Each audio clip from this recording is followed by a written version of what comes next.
Welcome to Audiobook Heaven.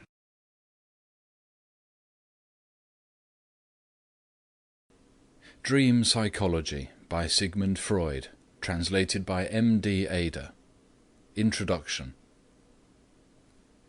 The medical profession is justly conservative. Human life should not be considered as the proper material for wild experiments. Conservatism, however, is too often a welcome excuse for lazy minds, loath to adapt themselves to fast-changing conditions. Remember the scornful reception which first was accorded to Freud's discoveries in the domain of the unconscious. When, after years of patient observations, he finally decided to appear before medical bodies to tell them modestly of some facts which always recurred in his dream and his patients' dreams, he was first laughed at and then avoided as a crank. The words dream interpretation were, and still are, indeed, fraught with unpleasant, unscientific associations. They remind one of all sorts of childish, superstitious notions, which make up the thread and woof of dream books, read by none but the ignorant and the primitive. The wealth of detail, the infinite care never to let anything pass unexplained, with which he presented to the public the result of his investigations, are impressing more and more serious-minded scientists, but the examination of his evidential data demands arduous work and presupposes an absolutely open mind. This is why we still encounter men totally unfamiliar with Freud's writings, men who were not even interested enough in the subject to attempt an interpretation of their dreams or their patients' dreams, deriding Freud's theories and combating them with the help of statements which he never made. Some of them, like Professor Boris Sidis, reach at times conclusions which are strangely similar to Freud's, but in their ignorance of psychoanalytic literature they fail to credit Freud for observations antedating theirs. Besides those who sneer at dream study because they have never looked into the subject, there are those who do not dare to face the facts revealed by dream study. Dreams tell us many an unpleasant biological truth about ourselves, and only very free minds can thrive on such a diet. Self-deception is a plant which withers fast in the pellucid atmosphere of dream investigation. The weakling and the neurotic attached to his neurosis are not anxious to turn such a powerful searchlight upon the dark corners of their psychology. Freud's theories are anything but theoretical. He was moved by the fact that there always seemed to be a close connection between his patients' dreams and their mental abnormalities, to collect thousands of dreams and to compare them with the case histories in his possession. He did not start out with a preconceived bias, hoping to find evidence which might support his views. He looked at facts 1,000 times until they began to tell him something. His attitude towards dream study was, in other words, that of a statistician who does not know and has no means of foreseeing what conclusions will be forced on him by the information he is gathering, but who is fully prepared to accept those unavoidable conclusions. This was indeed a novel way in psychology.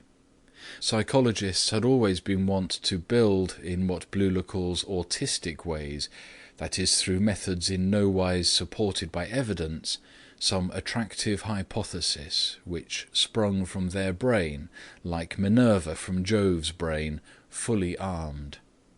After which they would stretch upon that unyielding frame the hide of a reality which they had previously killed. It is only to minds suffering from the same distortions, to minds also autistically inclined, that those empty, artificial structures appear acceptable moulds for philosophic thinking. The pragmatic view that truth is what works had not been as yet expressed when Freud published his revolutionary views on the psychology of dreams. 5 facts of first magnitude were made obvious to the world by his interpretation of dreams.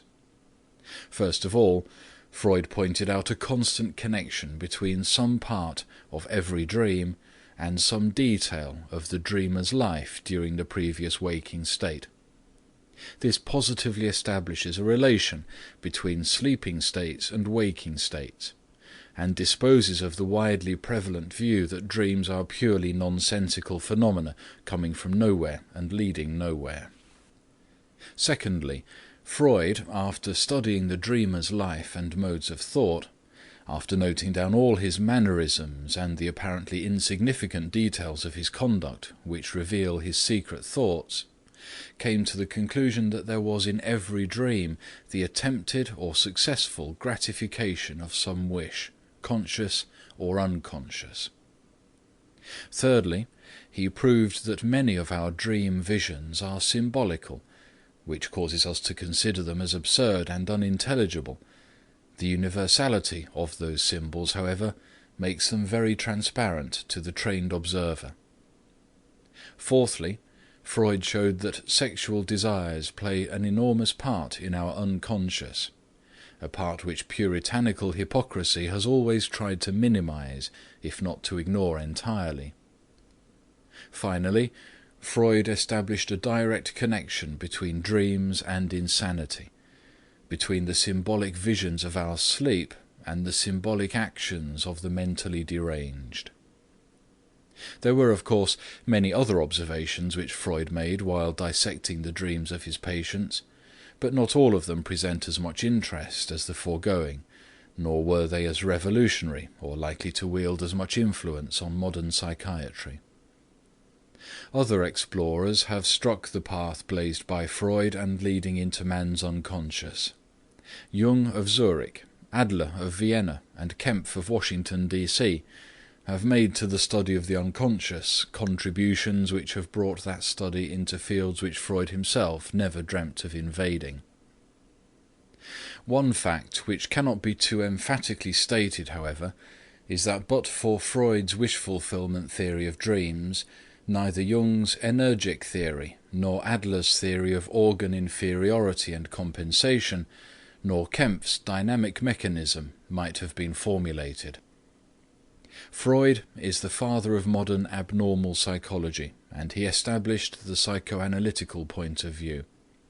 No one who is not well grounded in Freudian lore can hope to achieve any work of value in the field of psychoanalysis. On the other hand, let no one repeat the absurd assertion that Freudism is a sort of religion bounded with dogmas and requiring an act of faith. Freudism, as such, was merely a stage in the development of psychoanalysis, a stage out of which all but a few bigoted camp followers, totally lacking in originality, have evolved. Thousands of stones have been added to the structure erected by the Viennese physician, and many more will be added in the course of time. But the new additions to that structure would collapse like a house of cards, but for the original foundations, which are as indestructible as Harvey's statement as to the circulation of blood. Regardless of whether additions or changes have been made to the original structure, the analytic point of view remains unchanged.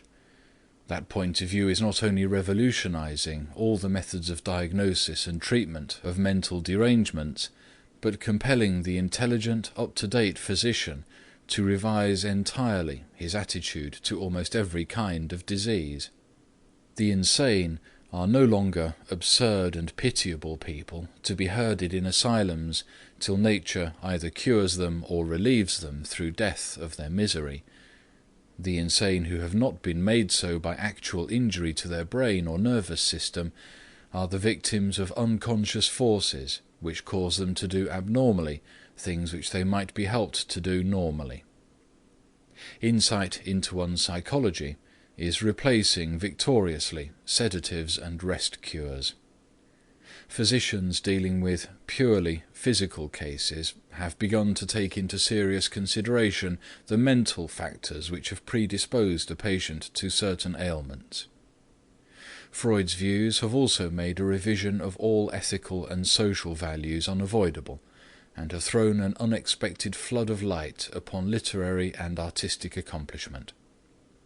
But the Freudian point of view, or more broadly speaking, the psychoanalytic point of view, shall ever remain a puzzle to those who, from laziness or indifference, refuse to survey with the great Viennese the field over which he carefully groped his way.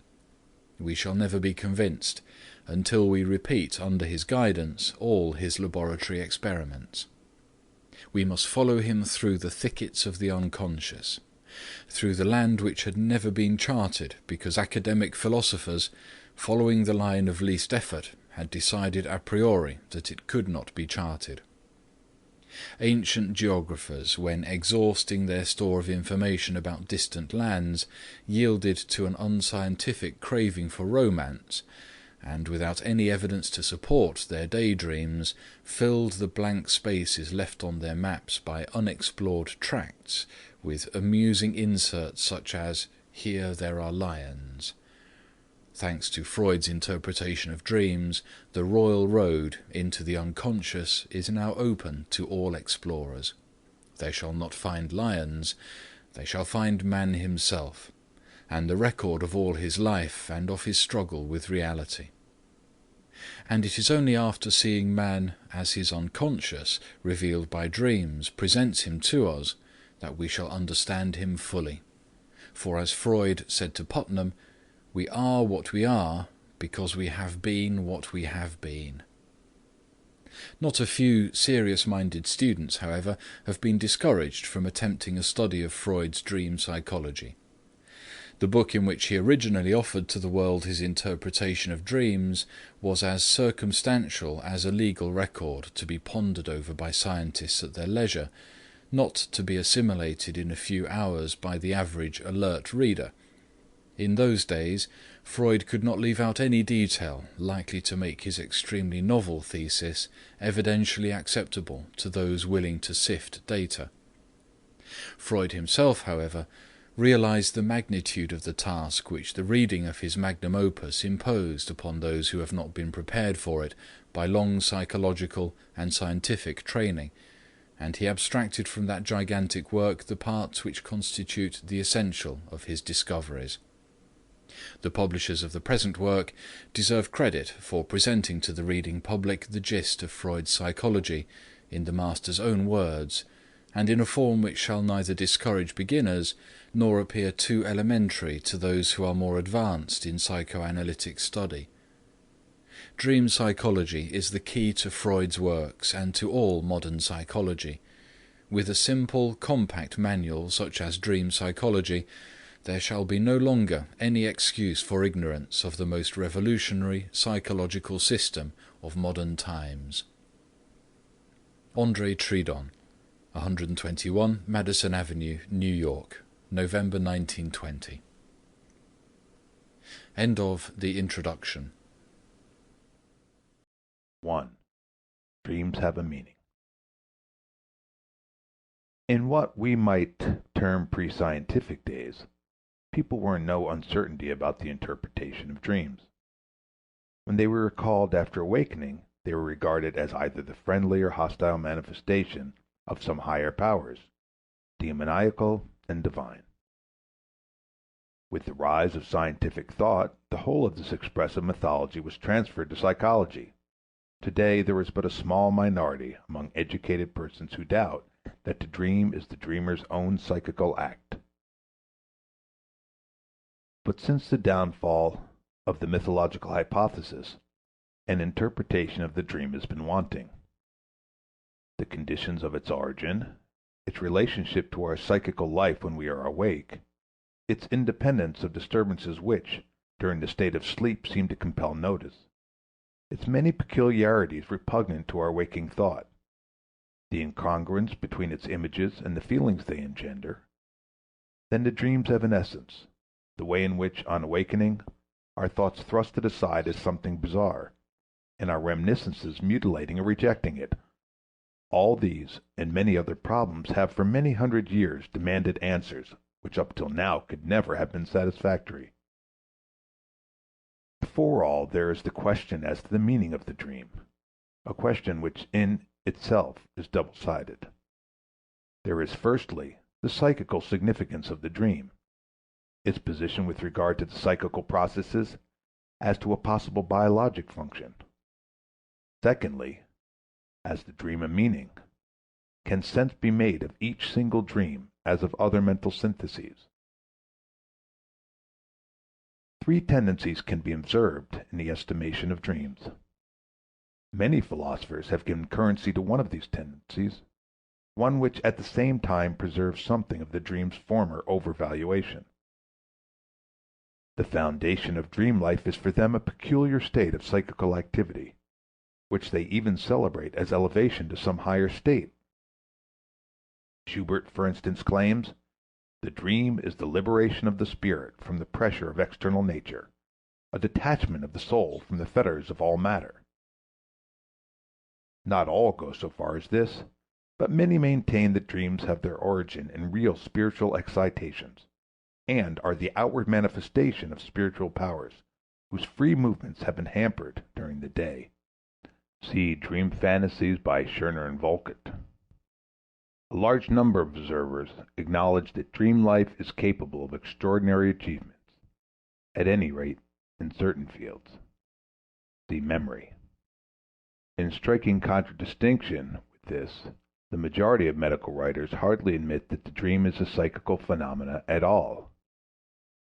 According to them, dreams are provoked and initiated exclusively by stimuli proceeding from the senses or the body, which either reach the sleeper from without or are accidental disturbances of his internal organs. The dream has no greater claim to meaning and importance than the sound called forth by the 10 fingers of a person quite unacquainted with music, running his fingers over the keys of an instrument. The dream is to be regarded, says Binns, as a physical process, always useless, frequently morbid. All the peculiarities of dream life are explicable as the incoherent effort, due to some physiological stimulus, of certain organs or of the cortical elements of a brain otherwise asleep. But slightly affected by scientific opinion, and untroubled as to the origin of dreams, the popular view holds firmly to the belief that dreams really have got a meaning. In some way they do foretell the future, whilst the meaning can be unraveled in some way or other from its oft bizarre and enigmatical content. The reading of dreams consists in replacing the events of the dream, so far as remembered, by other events. This is done either scene by scene, according to some rigid key, or the dream as a whole is replaced by something else of which it was a symbol. Serious-minded persons laugh at these efforts. Dreams are but sea foam. One day I discovered to my amazement that the popular view grounded in superstition, and not the medical one, comes nearer to the truth about dreams. I arrived at new conclusions about dreams by use of a new method of psychological investigation, one which had rendered me good service in the investigation of phobias, obsessions, illusions, and the like, and which, under the name "psychoanalysis," had found acceptance by a whole school of investigators. The manifold analogies of dream life, with the most diverse conditions of psychical disease in the waking state, have been rightly insisted upon by a number of medical observers. It seemed, therefore, a priori hopeful to apply the interpretation of dream methods of investigation, which have been tested in psychopathological processes. Obsessions and those peculiar sensations of haunting dread remain as strange to normal consciousness as do dreams to our waking consciousness. Their origin is as unknown to consciousness as is that of dreams. It was practical ends that impelled us, in these diseases, to fathom their origin and formation. Experience had shown us that a cure and a consequent mastery of the obsessing ideas did result when once those thoughts, the connecting links between the morbid ideas and the rest of the psychical content, were revealed, which were heretofore veiled from consciousness. The procedure I employed for the interpretation of dreams thus arose from psychotherapy. This procedure is readily described, although its practice demands instruction and experience. Suppose the patient is suffering from intense morbid dread. He is requested to direct his attention to the idea in question, without, however, as he has so frequently done, meditating upon it. Every impression about it, without any exception, which occurs to him should be imparted to the doctor.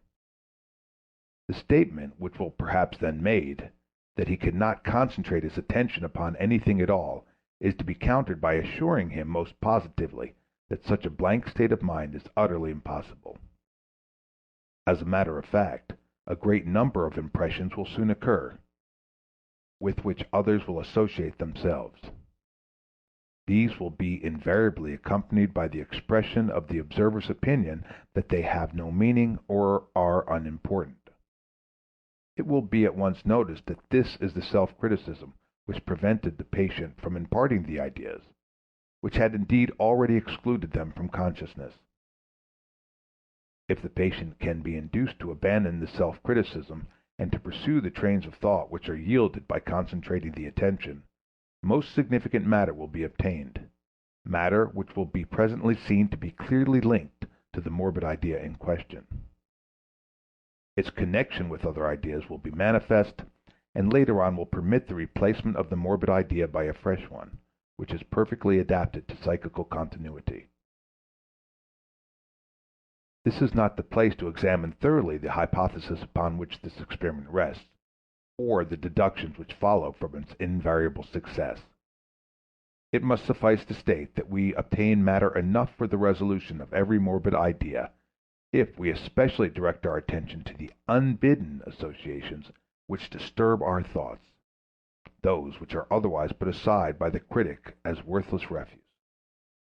If the procedure is exercised on oneself, the best plan of helping the experiment is to write down at once all one's first indistinct fancies. I will now point out where this method leads when I apply it to the examination of dreams. Any dream could be made use of in this way. From certain motives I, however, choose a dream of my own, which appears confused and meaningless to my memory, and one which has the advantage of brevity. Probably my dream of last night satisfies the requirements. Its content, fixed immediately after awakening, runs as follows. Quote, company, at table or table d'hôte. Spinach is served. Mrs. E.L., sitting next to me, gives me her undivided attention, and places her hand familiarly upon my knee. In defense, I remove her hand. Then she says, "But you have always had such beautiful eyes." I then distinctly see something like two eyes as a sketch, or as the contour of a spectacle lens. End quote. This is the whole dream, or, at all events, all I can remember. It appears to me not only obscure and meaningless, but more especially odd. Mrs. E.L. is a person with whom I am scarcely on visiting terms, nor to my knowledge have I ever desired any more cordial relationship. I have not seen her for a long time, and do not think there was any mention of her recently. No emotion whatever accompanied the dream process. Reflecting upon this dream does not make it a bit clearer in my mind. I will now, however, present the ideas without premeditation and without criticism, which introspected yielded. I soon notice that it is an advantage to break up the dream into its elements, and to search out the ideas which link themselves to each fragment. Company, at table or table d'hôte. The recollection of the slight event with which the evening of yesterday ended is at once called up. I left the small party in the company of a friend, who offered to drive me home in his cab. "I prefer a taxi," he said. "That gives one such a pleasant occupation. There's always something to look at." When we were in the cab, and the cab driver turned the disc so that the first 60 hellers were visible, I continued the jest.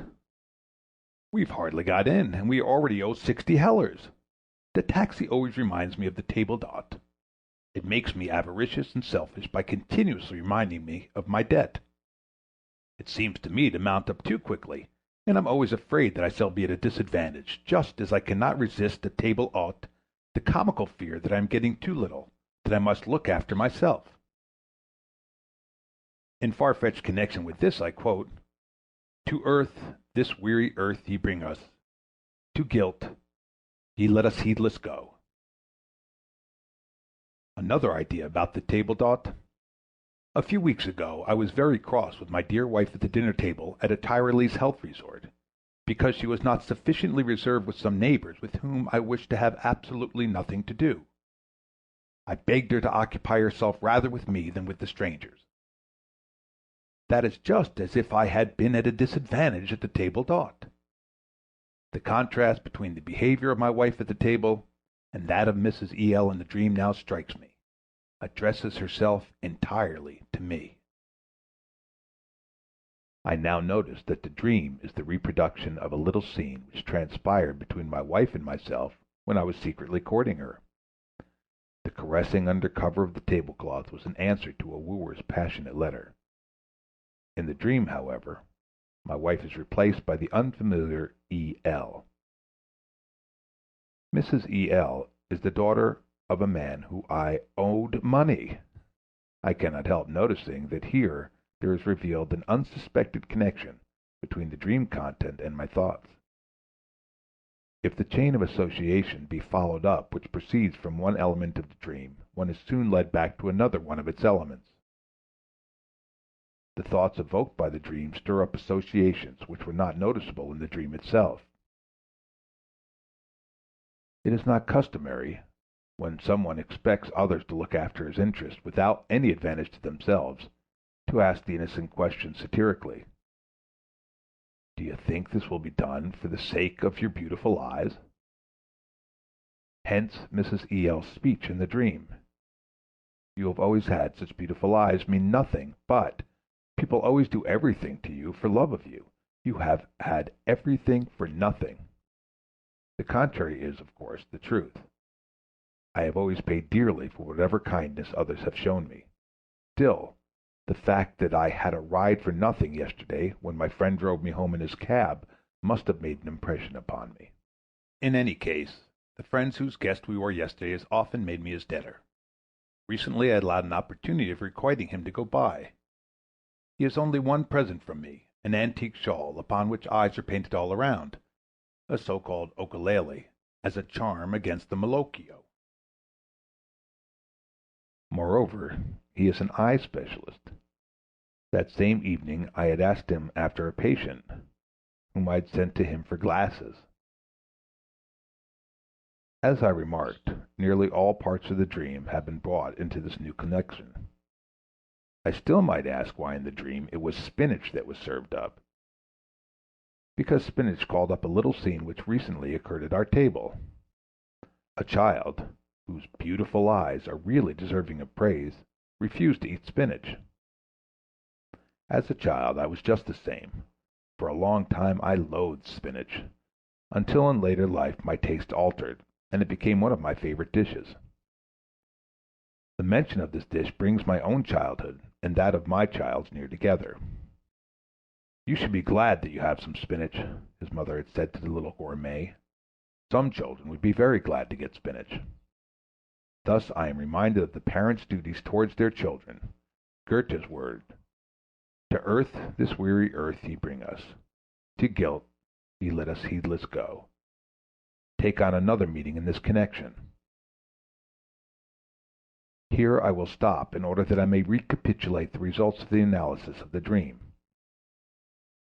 By following the associations which were linked to the single elements of the dream torn from their context, I have been led to a series of thoughts and reminiscences where I am bound to recognize interesting experiences of my psychical life.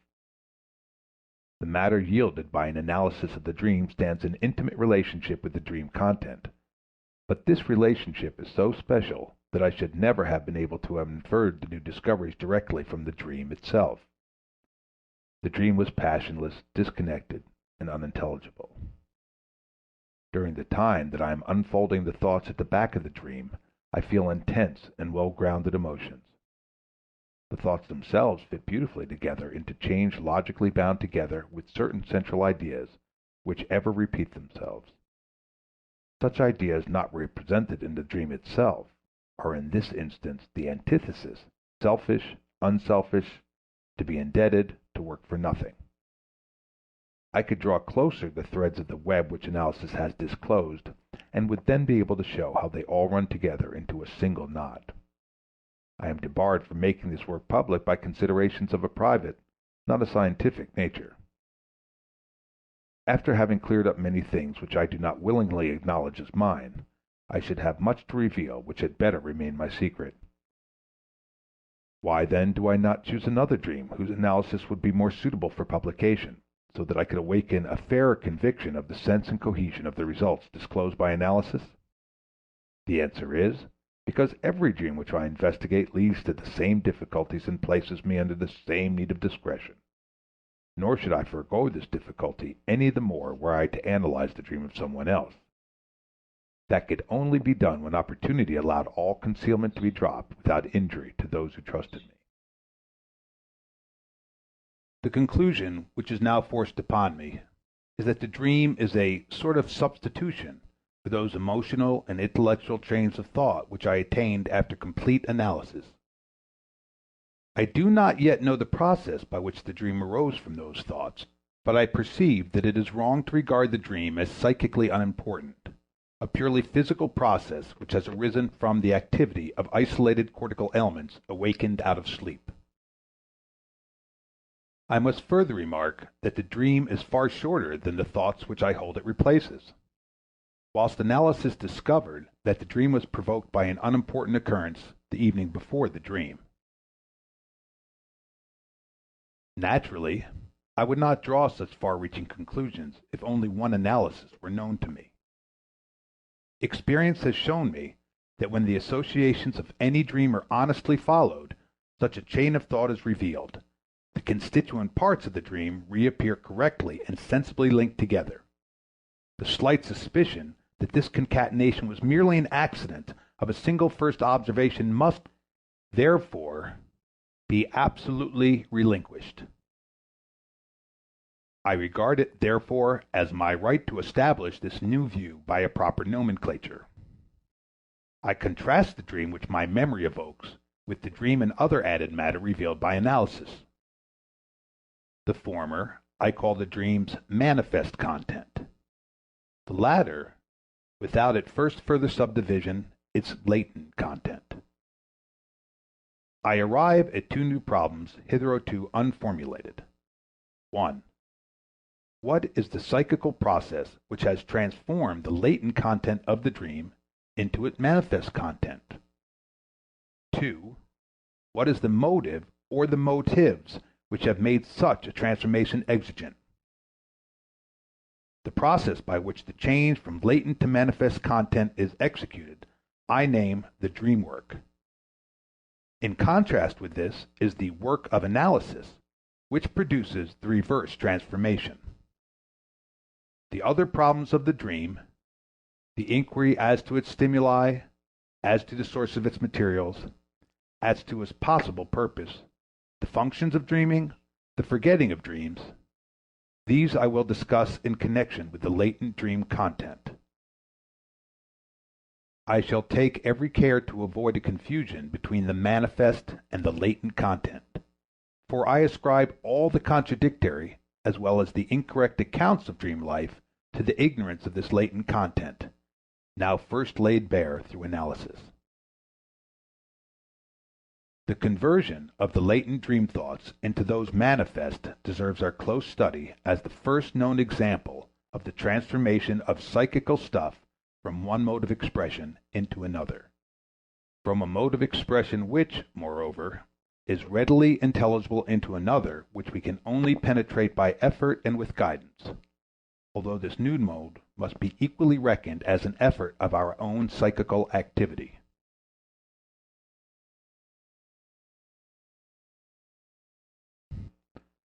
From the standpoint of the relationship of latent to manifest dream content, dream can be divided into three classes.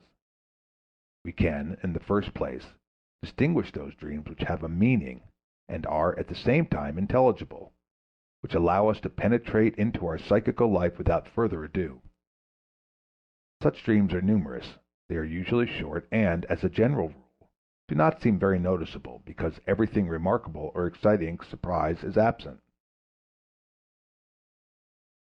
Their occurrence is, moreover, a strong argument against the doctrine which derives the dream from the isolated activity of certain cortical elements. All signs of a lowered or subdivided psychical activity are wanting. Yet we never raise any objection to characterizing them as dreams, nor do we confound them with the products of our waking life. A second group is formed by those dreams which are indeed self-coherent and have a distinct meaning, but appear strange because we are unable to reconcile their meaning with our mental life. This is the case where we dream, for instance, that some dear relative has died of plague when we know no ground for expecting, apprehending, or assuming anything of the sort. We can only ask ourselves wonderingly, what brought this into my head? To the third group, those dreams belong which are void of both meaning and intelligibility. They are incoherent, complicated, and meaningless. The overwhelming number of our dreams partake of this character, and this has given rise to contemptuous attitude towards dreams and the medical theory of their limited psychical activity. It is especially in the longer and more complicated dream plots that signs of incoherence are seldom missing. The contrast between manifest and latent dream content is clearly only of value for the dreams of the second and more especially for those of the third class. Here are problems which are only solved when the manifest dream is replaced by its latent content. It was an example of this kind, a complicated and unintelligible dream, that we subjected to analysis. Against our expectations, we, however, struck upon reasons which prevented a complete cognizance of the latent dream thought. On the repetition of the same experience, we were forced to the supposition that there is an intimate bond with laws of its own between the unintelligible and complicated nature of the dream and the difficulties attending communication of the thoughts connected with the dream. Before investigating the nature of this bond, it will be advantageous to turn our attention to the more readily intelligible dreams of the first class where, the manifest and latent content being identical, the dream work seems to be omitted. The investigation of these dreams is also advisable from another standpoint. The dreams of children are of this nature. They have a meaning and are not bizarre. This, by the way, is a further objection to reducing dreams to a dissociation of cerebral activity in sleep. For why should such a lowering of psychical functions belong to the nature of sleep in adults, but not in children? We are, however, fully justified in expecting that the explanation of psychical processes in children, essentially simplified as they may be, should serve as an indispensable preparation towards the psychology of the adult. I shall therefore cite some examples of dreams which I have gathered from children. A girl of 19 months was made to go without food for a day because she had been sick in the morning, and according to nurse, had made herself ill through eating strawberries. During the night after her day of fasting, she was heard calling out her name during sleep and adding, "Tawberry, eggs, pap." She is dreaming that she is eating, and selects out of her menu exactly what she supposes she will not get much of just now. The same kind of dream about a forbidden dish was that of a little boy of 22 months. The day before he was told to offer his uncle a present of a small basket of cherries, of which the child was, of course, only allowed one to taste. He woke up with the joyful news: Herman eaten up all the cherries. A girl of 3½ years had made during the day a sea trip which was too short for her, and she cried when she had to get out of the boat. The next morning her story was that during the night she had been on the sea, thus continuing the interrupted trip. A boy of 5½ years was not at all pleased with his party during a walk in the Dachstein region. Whenever a new peak came into sight, he asked if that were the Dachstein, and, finally, refused to accompany the party to the waterfall. His behavior was ascribed to fatigue, but a better explanation was forthcoming when the next morning he told his dream. He had ascended the Dachstein. Obviously, he expected the ascent of the Dachstein to be the object of the excursion, and was vexed by not getting a glimpse of the mountain. The dream gave him what the day had withheld. The dream of a girl of 6 was similar. Her father had cut short the walk before reaching the promised objective on account of the lateness of the hour. On the way back, she noticed a signpost giving the name of another place for excursions. Her father promised to take her there also some other day. She greeted her father next day with the news that she had dreamt that her father had been with her to both places. What is common in all these dreams is obvious. They completely satisfy wishes excited during the day which remain unrealized. They are simply and undisguisedly realizations of wishes. The following child dream, not quite understandable at first sight, is nothing else than a wish realized. On account of poliomyelitis, a girl, not quite 4 years of age, was brought from the country into town, and remained overnight with a childless aunt in a big, for her naturally huge, bed. The next morning she stated that she had dreamt that the bed was much too small for her, so she could find no place in it. To explain this dream as a wish is easy when we remember that to be big is a frequently expressed wish of all children. The bigness of the bed reminded Miss Little would be big only too forcibly of her smallness.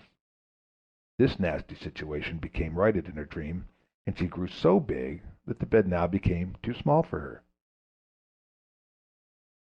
Even when children's dreams are complicated and polished, their comprehension as a realization of desire is fairly evident. A boy of 8 dreamt that he was being driven with Achilles in a war chariot, guided by Diomedes. The day before he was assiduously reading about great heroes. It is easy to show that he took these heroes as his models, and regretted that he was not living in those days. From this short collection, a further characteristic of the dreams of children is manifest: their connection with the life of the day. The desires which are realized in these dreams are left over from the day, or, as a rule, the day previous, and the feeling has become intently emphasized and fixed during the day's thoughts. Accidental and indifferent matters, or what must appear so to the child, find no acceptance in the content of the dream. Innumerable instances of such dreams of the infantile type can be found among adults also, but as mentioned, these are mostly exactly like the manifest content. Thus, a random selection of persons will generally respond to thirst at night with a dream about drinking, thus striving to get rid of the sensation and to let sleep continue. Many persons frequently have these comforting dreams before waking, just when they are called. Then they dream that they are already up, that they are washing or already in school, at the office, etc., where they ought to be at a given time. The night before an intended journey one not infrequently dreams that one has already arrived at the destination. Before going to a play or to a party the dream not infrequently anticipates, in impatience, as it were, the expected pleasure.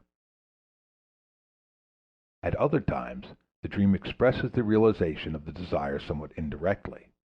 Some connection, some sequel must be known, the first step towards recognizing the desire. Thus, when a husband related to me the dream of his young wife, that her monthly period has begun, I had to bethink myself that the young wife would have expected a pregnancy if the period had been absent. The dream is then a sign of pregnancy. Its meaning is that it shows the wish realized that the pregnancy should not occur just yet. Under unusual and extreme circumstances, these dreams of the infantile type become very frequent. The leader of a polar expedition tells us, for instance, that during the wintering amid the ice, the crew, with their monotonous diet and slight rations, dreamt regularly, like children, of fine meals, of mountains, of tobacco, and of home. It is not uncommon that out of some long, complicated, and intricate dream, one specially lurid part stands out containing unmistakably the realization of a desire, but bound up with much unintelligible matter. On more frequently analyzing the seemingly more transparent dreams of adults, it's astonishing to discover that these are rarely as simple as the dreams of children, and that they cover another meaning beyond that of the realization of a wish. It would certainly be a simple and convenient solution of the riddle if the work of analysis made it at all possible for us to trace the meaningless and intricate dreams of adults back to the infantile type, to the realization of some intensely experienced desire of the day. But there is no warrant for such an expectation. Their dreams are generally full of the most indifferent and bizarre matter, and no trace of the realization of the wish is to be found in their content. Before leaving these infantile dreams, which are obviously unrealized desires, we must not fail to mention another chief characteristic of dreams, one that has been long noticed, and one which stands out most clearly in this class. I can replace any of these dreams by a phrase expressing a desire. If the sea trip had only lasted longer, if I were only washed and dressed, if I had only been allowed to keep the cherries instead of giving them to my uncle. But the dream gives something more than the choice, for here the desire is already realized. Its realization is real and actual. The dream presentations consist chiefly, if not wholly, of scenes and mainly of visual sense images. Hence, a kind of transformation is not entirely absent in this class of dreams, and this may be fairly designated as the dream work. An idea merely existing in the region of possibility is replaced by a vision of its accomplishment.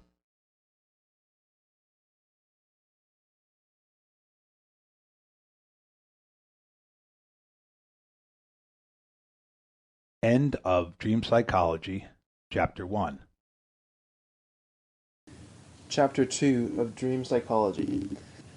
We are compelled to assume that such transformation of scene has also taken place in intricate dreams, though we do not know whether it has encountered any possible desire. The dream instance at the commencement, which we analyzed somewhat thoroughly, did give us occasion in two places to suspect something of the kind. Analysis brought out that my wife was occupied with others at the table, and that I did not like it. In the dream itself, exactly the opposite occurs, for the person who replaces my wife gives me her undivided attention.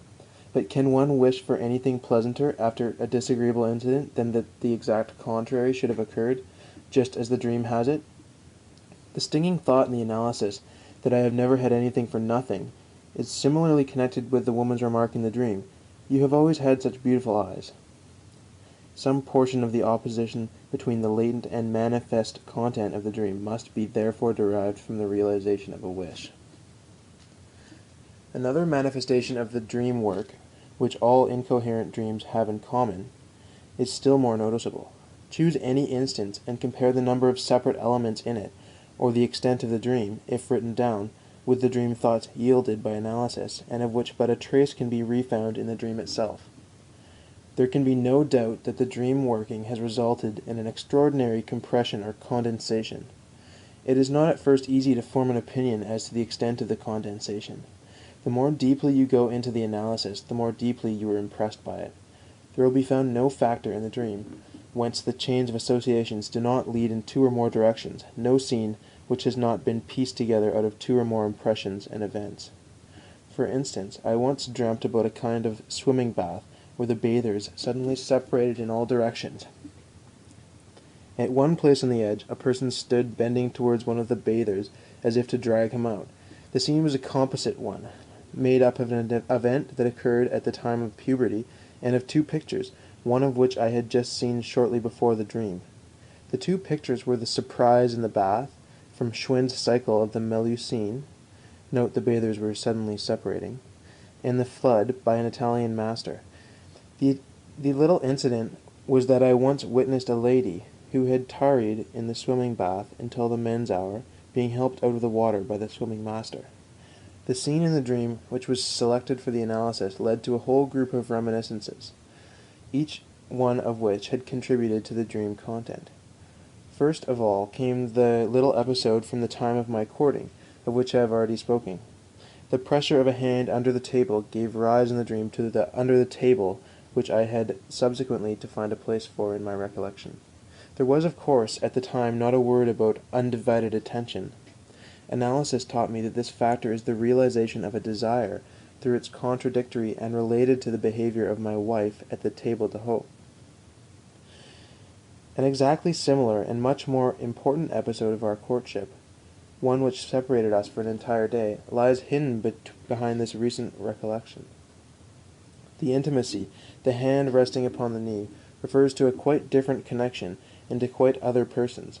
This element in the dream becomes again the starting point of two distinct series of reminiscences, and so on. The stuff of dream thoughts which has been accumulated for the formation of the dream scene must be naturally fit for this application. There must be one or more common factors. The dream work proceeds like Francis Galton with his family photographs. The different elements are put one on top of the other. What is common to the composite picture stands out clearly. The opposing details cancel each other.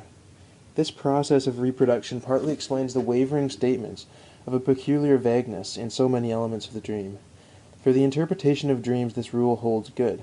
When analysis discloses uncertainty as to either or read, and taking each selection of the apparent alternatives as a separate outlet for a series of impressions. When there is nothing in common between the dream thoughts, the dream work takes the trouble to create a something in order to make a common presentation feasible in the dream. The simplest way to approximate two dream thoughts, which have as yet nothing in common, consists in making such a change in the actual expression of one idea as will meet a slight responsive recasting in the form of the other idea. The process is analogous to that of a rhyme, when consonant supplies the desired common factor. A good deal of the dream work consists in the creation of those frequently very witty, but often exaggerated, digressions. These vary from the common presentation in the dream content to dream thoughts, which are as varied as are the causes and form and essence which give rise to them. In the analysis of our example of a dream, I find a like cause of the transformation of a thought in order that it might agree with another essentially foreign one. In following out the analysis, I struck upon the thought, I should like to have something for nothing, but this formula is not serviceable to the dream. Hence it is replaced by another one. I should like to enjoy something free of cost. The word cost, in brackets taste, with its double meaning, is appropriate to a table d'hote. It, moreover, is in place through the special sense in the dream. At home, if there is a dish which the children decline, their mother first tries gentle persuasion with a "just taste it." That the dream work should unhesitatingly use the double meaning of the word is certainly remarkable. Ample experience has shown, however, that the occurrence is quite usual. Through condensation of the dream, certain constituent parts of its content are explicable which are peculiar to the dream life alone, and which are not found in the waking state. Such are the composite and mixed persons, the extraordinary mixed figures, creations comparable with the fantastic animal compositions of Orientals. A moment's thought, and these are reduced to unity, whilst the fancies of the dream are ever formed anew in an inexhaustible profusion. Everyone knows such images in his own dreams. Manifold are their origins. I can build up a person by borrowing one feature from one person and one from another, or by giving to the form of one the name of another in my dream. I can also visualize one person, but place him in a position which has occurred to another. There is a meaning in all these cases when different persons are amalgamated into one substitute. Such cases denote an and a just like, a comparison of the original person from a certain point of view, a comparison which can be also realized in the dream itself. As a rule, however, the identity of the blended persons is only discoverable by analysis, and is only indicated in the dream content by the formation of the combined person.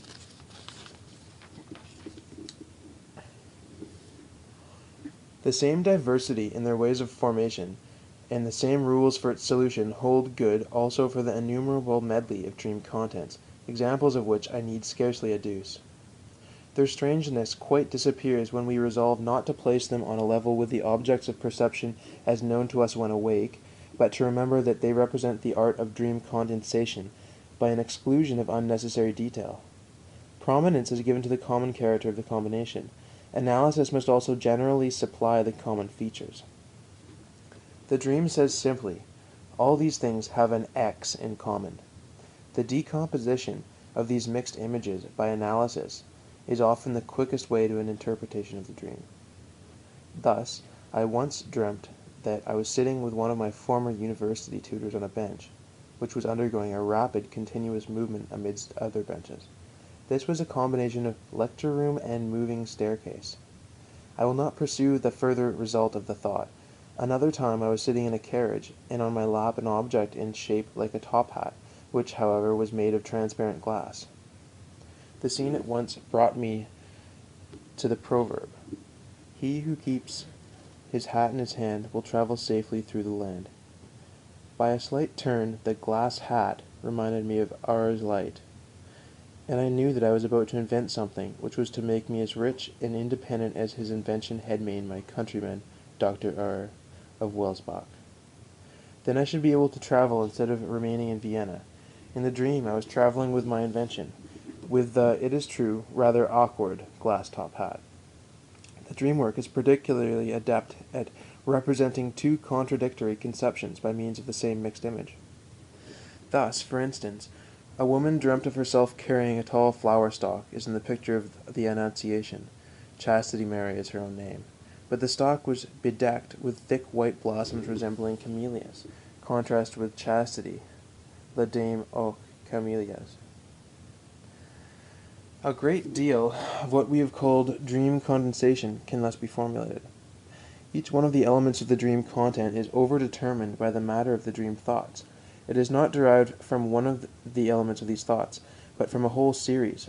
These are not necessarily interconnected in any way, but may belong to the most diverse spheres of thought. The dream element truly represents all this disparate matter in the dream content. Analysis, moreover, discloses another side of the relationship between dream content and dream thoughts. Just as one element of the dream leads to associations with several dream thoughts, so, as a rule, the one dream thought represents more than one dream element. The threads of the association do not simply converge from the dream thoughts to the dream content, but on the way they overlap and interweave in every way. Next to the transformation of one thought in the scene, its dramatization, condensation is the most important and most characteristic feature of the dream work. We have as yet no clue as to the motive calling for such compression of the content. In the complicated and intricate dreams with which we are now concerned, condensation and dramatization do not wholly account for the difference between dream contents and dream thoughts. There is evidence of a third factor, which deserves careful consideration. When I have arrived at an understanding of the dream thoughts by my analysis, I notice, above all, that the matter of the manifest is very different from that of the latent dream content. That is, I admit, only an apparent difference which vanishes on closer investigation, for in the end I find the whole dream content carried out in the dream thoughts, nearly all the dream thoughts again represented in the dream content. Nevertheless, there does remain a certain amount of difference. The essential content which stood out clearly and broadly in the dream must, after analysis, rest satisfied with a very subordinate role among the dream thoughts. These very dream thoughts, which, going by my feelings, have a claim to the greatest importance, are either not present at all in the dream content, or are represented by some remote allusion in some obscure region of the dream. I can thus describe these phenomena. During the dream work, the psychical intensity of those thoughts and conceptions to which it properly pertains flows to others which, in my judgment, have no claim to such emphasis. There is no other process which contributes so much to the concealment of the dream's meaning and to make the connection between the dream content and the dream ideas irreconcilable. During this process, which I will call the dream displacement, I notice also the psychical intensity, significance, or emotional nature of the thoughts become transposed in sensory vividness. What was clearest in the dream seems to me, without further consideration, the most important, but often in some obscure element of the dream I can recognize the most direct offspring of the principal dream thought. I could only designate this dream displacement as the transvaluation of psychical values. The phenomena will not have been considered in all its bearings unless I add that this displacement, or transvaluation, is shared by different dreams in extremely varying degrees. There are dreams which take place almost without any displacement. These have the same time, meaning, and intelligibility as we found in the dreams which recorded a desire. In other dreams, not a bit of the dream idea has retained its own psychical value. or everything essential in these dream ideas has been replaced by unessentials, whilst every kind of transition between these conditions can be found. The more obscure and intricate a dream is, the greater is the part to be ascribed to the impetus of the displacement in its formation. The example that we chose for analysis shows that at least this much of the displacement, that its context has a different center of interest from that of the dream ideas. In the forefront of the dream content, the main scene appears as if a woman wished to make advances to me. In the dream idea, the chief interest rests on the desire to enjoy disinterested love, which shall cost nothing. This idea lies at the back of the talk about the beautiful eyes and the far-fetched allusion to spinach.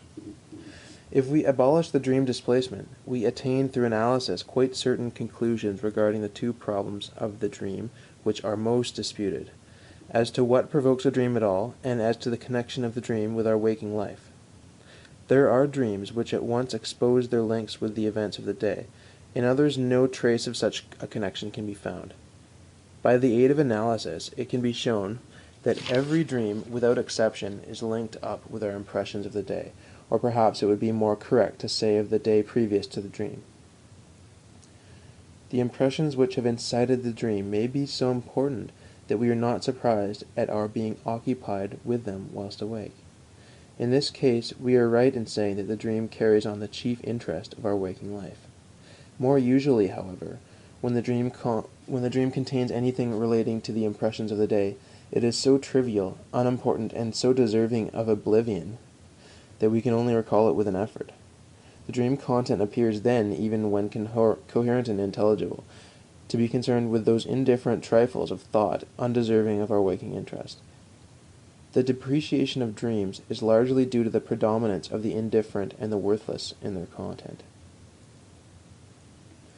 Analysis destroys the appearance upon which this derogatory judgment is based. When the dream content discloses nothing but some indifferent impression as instigating the dream, analysis ever indicates some significant event which has been replaced by something indifferent with which it has entered into abundant associations. Where the dream is concerned with uninteresting and unimportant conceptions, analysis reveals the numerous associative paths which connect the trivial with the momentous in the psychical estimation of the individual.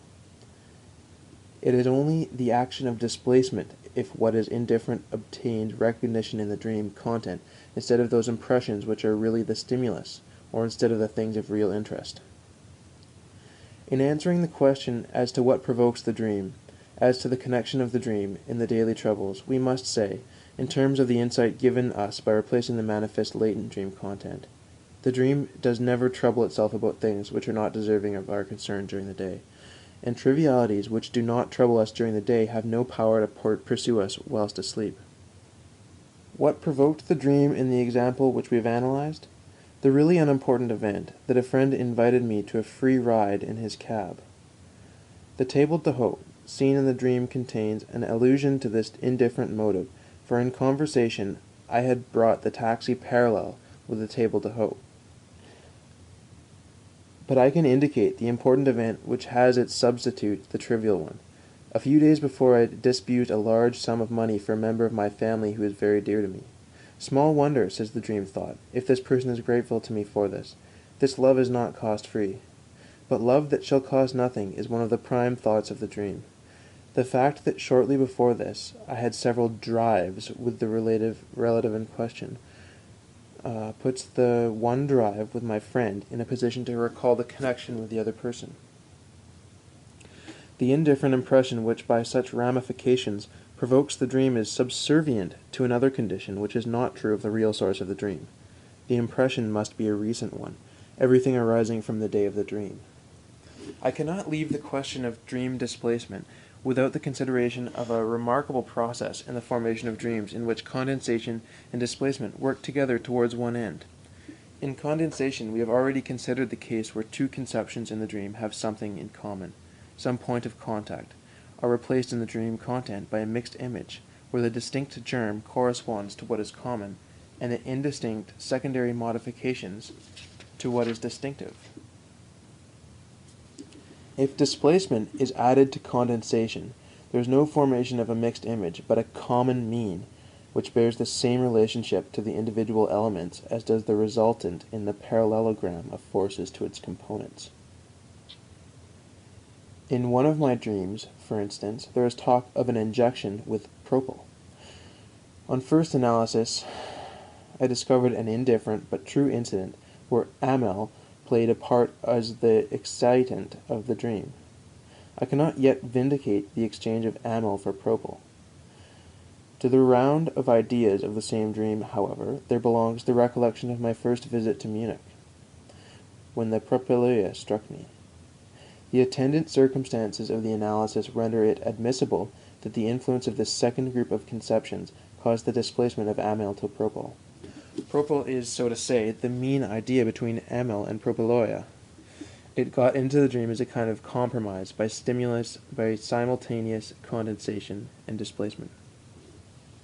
The need of discovering some motive for this bewildering work of the dream is more called for in the case of displacement than in condensation. Although the work of displacement must be held mainly responsible if the dream thoughts are not refound or recognized in the dream content, unless the motive of the changes be guessed, it is another and milder kind of transformation which will be considered with the dream thoughts, which leads to the discovery of a new but readily understood act of dream work. The first dream thoughts, which are unraveled by analysis, frequently strike one by their unusual wording. They do not appear to be expressed in the sober form which our thinking prefers. Rather, they are expressed symbolically by allegories and metaphors, like the figurative language of the poets. It is not difficult to find the motives for this degree of constraint in the expression of the dream ideas. The dream content consists chiefly of visual scenes, hence the dream ideas must, in the first place, be prepared to make use of these forms of presentation. Conceive that a political leader's or a barrister's address had to be transposed into pantomime, and it will be easy to understand the transformations to which the dream work is constrained by regard for this dramatization of the dream content.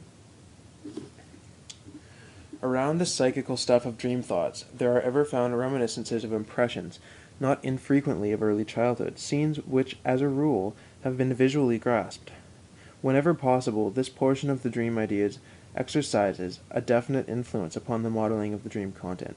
It works like a center of crystallization, by attracting and rearranging the stuff of dream thoughts. The scene of the dream is not infrequently nothing but a modified repetition, complicated by interpolations of events that have left such an impression. The dream but very seldom reproduces accurate and unmixed reproductions of real scenes. The dream content does not, however, consist exclusively of scenes, but it also includes scattered fragments of visual images, conversations, and even bits of unchanged thoughts. It will be perhaps to the point if we instance in the briefest way the means of dramatization, which are at the disposal of the dream work, for the repetition of the dream thoughts in the peculiar language of the dream. The dream thoughts which we learn from the analysis exhibit themselves as a psychical complex of the most complicated superstructure. Their parts stand in the most diverse relationship to each other. They form backgrounds and foregrounds, stipulations, digressions, illustrations, demonstrations, and protestations. It may be said to be almost the rule that one train of thought is followed by its contradictory. No feature known to our reason whilst awake is absent. If a dream is to grow out of all of this, the psychical matter is submitted to a pressure which condenses it extremely, to an inner shrinking and displacement, creating at the same time fresh surfaces, to a selective interweaving among the constituents best adapted for the construction of these scenes. Having regard to the origin of this stuff, the term regression can be fairly applied to this process. The logical chains with which hitherto held the psychical stuff together become lost in this transformation to the dream content. The dream work takes on, as it were, only the essential content of the dream thoughts for elaboration. It is left to analysis to restore the connection which the dream work has destroyed. The dream's means of expression must therefore be regarded as meager in comparison with those of our imagination, though the dream does not renounce all claims to the restitution of logical relation to dream thoughts. It rather succeeds with tolerable frequency in replacing these by formal characters of its own. By reason of the undoubted connection existing between all parts of the dream thoughts, the dream is able to embody this matter into a single scene.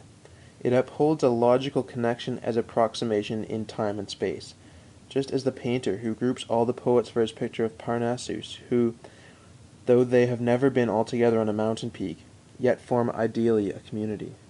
The dream continues this method of presentation in individual dreams, and often when it displays two elements close together in the dream content, it warrants some special inner connection between what they represent in the dream thoughts.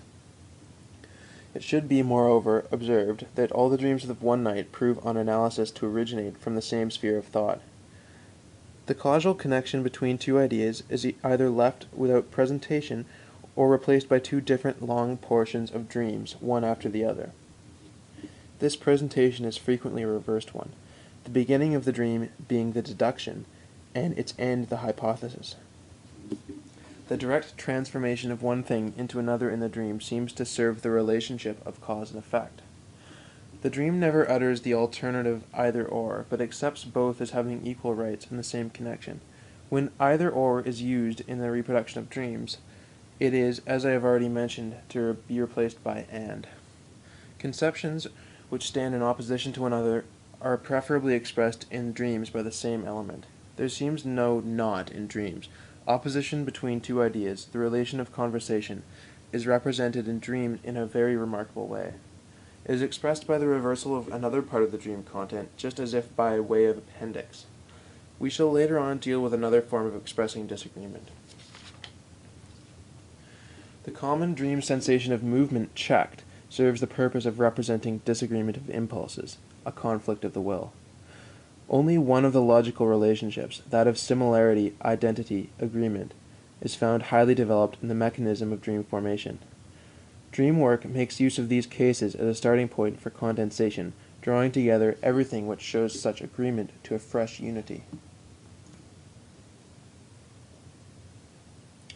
These short, crude observations naturally do not suffice as an estimate of the abundance of the dream's formal means of presenting the logical relationships of the dream thoughts. In this respect, individual dreams are worked up more nicely or more carelessly. Our text will have been followed more or less closely. Auxiliaries of dream work will have been taken more or less into consideration. In the latter case, they appear obscure, intricate, incoherent. When the dream appears openly absurd, when it contains an obvious paradox in its content, it is so of purpose. Through its apparent disregard of all logical claims, it expresses a part of the intellectual content of the dream ideas. Absurdity is in the dream denotes disagreement, scorn, disdain in the dream thoughts. As this explanation is in entire disagreement with the view that the dream owes its origin to dissociated, uncritical cerebral activity, I will emphasize my view by an example. One of my acquaintances, Mr. M., has been attacked by no less a person than Goethe in an essay with, we all maintain, unwarrantable violence. Mr. M. has naturally been ruined by this attack. He complains very bitterly of this at a dinner party, but his respect for Goethe has not diminished through this personal experience. I now attempt to clear up the chronological relations which strike me as improbable. Goethe died in 1832. As his attack upon Mr. M. must, of course, have taken place before Mr. M. must have been then a very young man. It seems to me plausible that he was 18. I am not certain, however, what year we are actually in, and the whole calculation falls into obscurity. The attack was, moreover, contained in Goethe's well-known essay on nature. The absurdity of the dream becomes more glaring when I state that Mr. M. is a young businessman, without any poetical or literary interests. My analysis of the dream will show what method there is in its madness. The dream has derived its material from three sources. 1. Mr. M., to whom I was introduced at a dinner party, begged me one day to examine his elder brother who showed signs of mental trouble. In conversation with the patient, an unpleasant episode occurred. Without the slightest occasion, he disclosed one of his brother's youthful escapades. I had asked the patient the year of his birth, year of death in the dream, and led him to various calculations which might show up his want of memory. A medical journal which displayed my name among others on the cover had published a ruinous review of a book by my friend F. of Berlin, from the pen of a very juvenile reviewer. I communicated with the editor, who indeed expressed his regret, but would not promise any redress. Thereupon, I broke off my connection with the paper. In my letter of resignation, I expressed the hope that our personal relations would not suffer from this. Here is the real source of the dream. The derogatory reception of my friend's work had made a deep impression upon me. In my judgment, it contained a fundamental biological discovery which only now, several years later, commences to find favor among the professors. A little while before, a patient gave me the medical history of her brother, who, exclaiming, "Nature, nature," had gone out of his mind. The doctors considered that the exclamation arose from a study of Goethe's beautiful essay, and indicated the patient had been overworking. I expressed the opinion that it seemed more plausible to me that the exclamation "nature" was to be taken in that sexual meaning known also to the less educated in our country. It seemed to me that this view had something in it, because the unfortunate youth afterwards mutilated his genital organs. The patient was 18 years old when the attack occurred. The first person in the dream thoughts behind the ego was my friend, who had been so scandalously treated. I now attempted to clear up the chronological relation. My friend's book deals with the chronological relations of life, and amongst other things correlates Goethe's duration of life with a number of days in many ways important to biology. The ego is, however, represented as a general paralytic. I am not certain what year we are actually in. The dream exhibits my friend as behaving like a general paralytic, and thus riots in absurdity. But the dream thoughts run ironically. Of course he is a madman, a fool, and you are the genius who understands it all. But shouldn't it be the other way around? This inversion obviously took place in the dream when Goethe attacked the young man, which is absurd, whilst anyone, however young, can, today, easily attack the great Goethe. I am prepared to maintain that no dream is inspired by other than egoistic emotions. The ego in the dream does not, indeed, represent only my friend, but stands for myself also. I identify myself with him because the fate of his discovery appears to me typical of the acceptance of my own. If I were to publish my own theory, which gives sexuality predominance in the etiology of psychoneurotic disorders, see the allusion to the 18-year-old patient, nature, nature, the same criticism would be leveled at me, and it would even now meet with the same contempt. When I follow out the dream thoughts closely, I ever find only scorn and contempt as correlated with the dream's absurdity. It is well known that the discovery of a cracked sheep's skull on the Lido in Venice gave Goethe the hint for the so-called vertebral theory of the skull. My friend plumes himself on having as a student raised a hubbub for the resignation of an aged professor who had done good work, including some in this very subject of comparative anatomy, but who, on account of decrepitude, had become quite incapable of teaching. The agitation my friend inspired was so successful because in the German universities an age limit is not demanded for the academic work.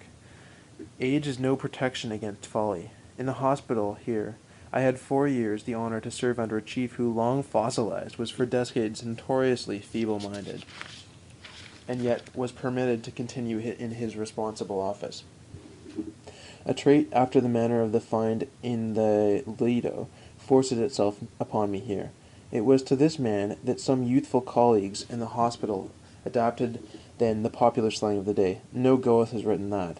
No Schiller composed that, etc. We have not exhausted our valuation of the dream work. In addition to condensation, displacement, and the definite arrangement of the psychical matter, we must ascribe to it yet another activity, one which is, indeed, not shared by every dream. I shall not treat this position of the dream work exhaustively. I will only point out that the readiest way to arrive at a conception of what it is to take for granted, probably unfairly, that it only subsequently influences the dream content which has already been built up. Its mode of action thus consists in so coordinating the parts of the dream that these coalesce to a coherent whole, to a dream composition. The dream gets a kind of facade which, it is true, does not conceal the whole of its content. There is a sort of preliminary explanation, to be strengthened by interpolations and slight alterations. Such elaborations of the dream content must not be too pronounced. The misconception of the dream thoughts to which it gives rise is merely superficial, and our first piece of work in analyzing a dream is to get rid of these early attempts at interpretation. The motives for this part of the dream work are easily gauged.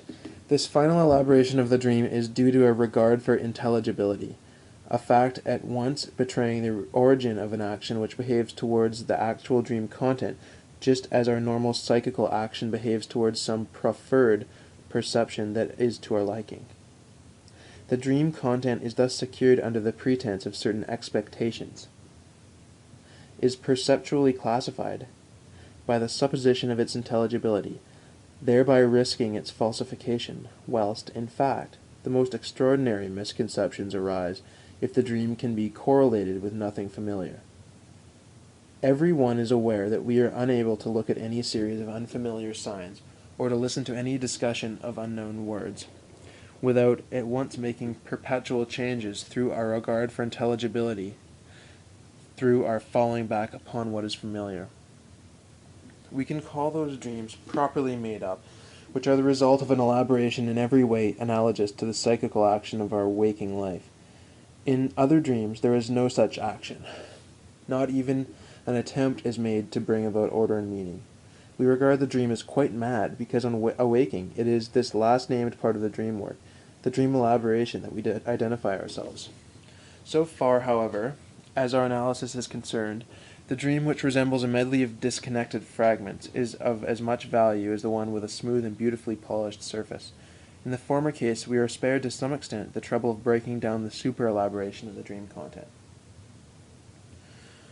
All the same, it would be an error to see in the dream facade nothing but the misunderstood and somewhat arbitrary elaboration of the dream carried out at the instance of our psychical life.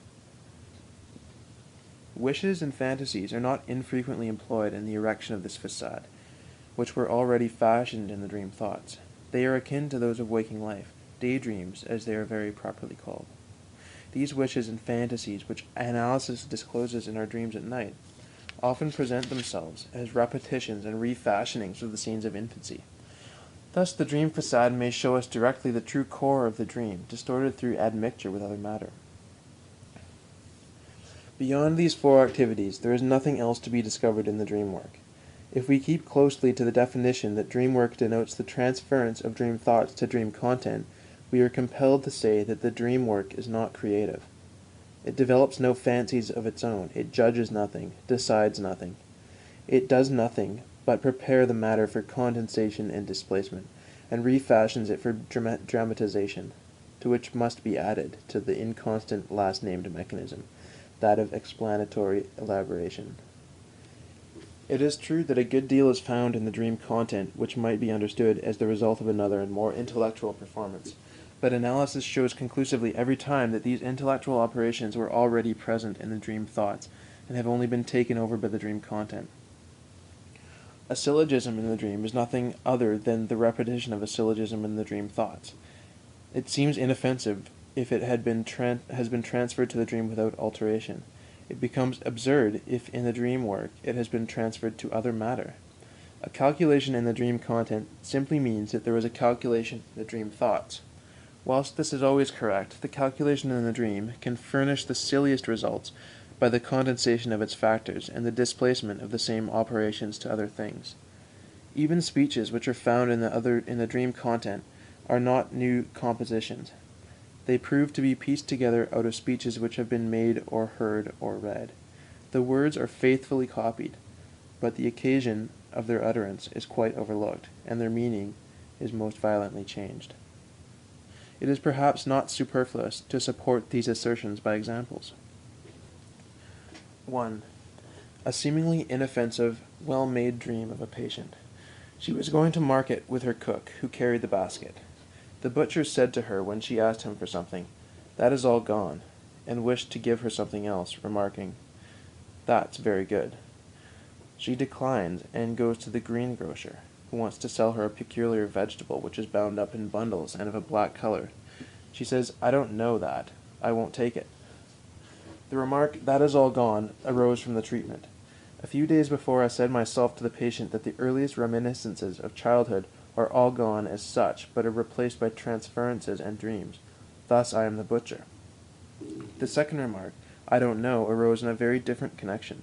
The day before, she had herself called out in rebuke to the cook, who, moreover, also appears in the dream. Behave yourself properly. I don't know that. That is, I don't know this kind of behavior. I won't have it. The more harmless portion of this speech was arrived at by a displacement of the dream content. In the dream thoughts, only the other portion of the speech played a part, because the dream work changed an imaginary situation into utterly irrecognizable and complete inoffensiveness, while in a certain sense I behaved in an unseemly way to the lady. The situation resulting in this fantasy, however, is nothing but a new edition of one that actually took place. 2. A dream apparently meaningless relates to figures. She wants to pay something. Her daughter takes her florins 65 kreutzers out of her purse, but she says, "What are you doing? It only costs 21 kreutzers." The dreamer was a stranger, who had placed her child at school in Vienna, and who was able to continue under my treatment so long as her daughter remained in Vienna. The day before the dream, the directress of the school had recommended her to keep the child another year at school. In this case, she would have been able to prolong her treatment by 1 year. The figures in the dream become important if it to be remembered that time is money.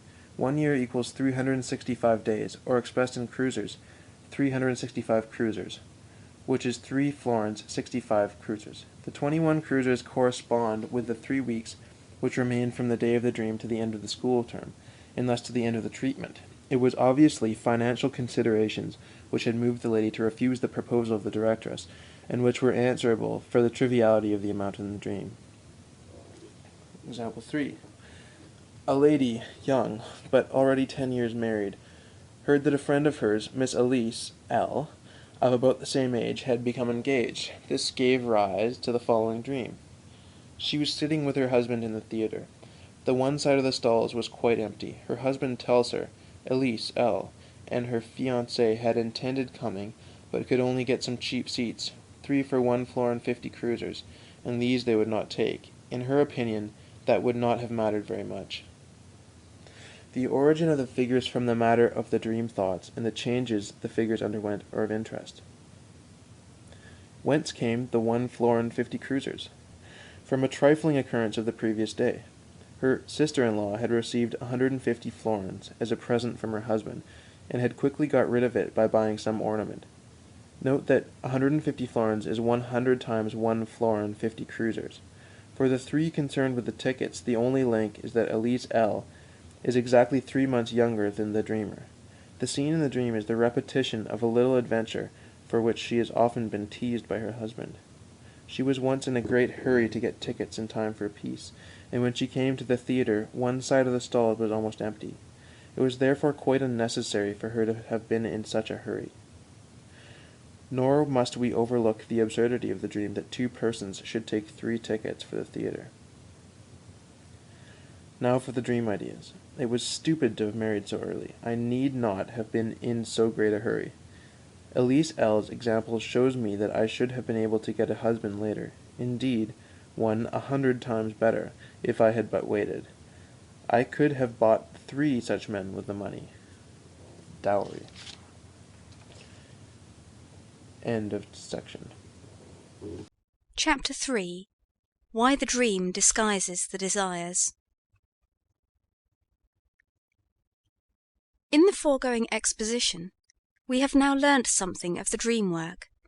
We must regard it as a quite special psychical process, which, so far as we are aware, resembles nothing else.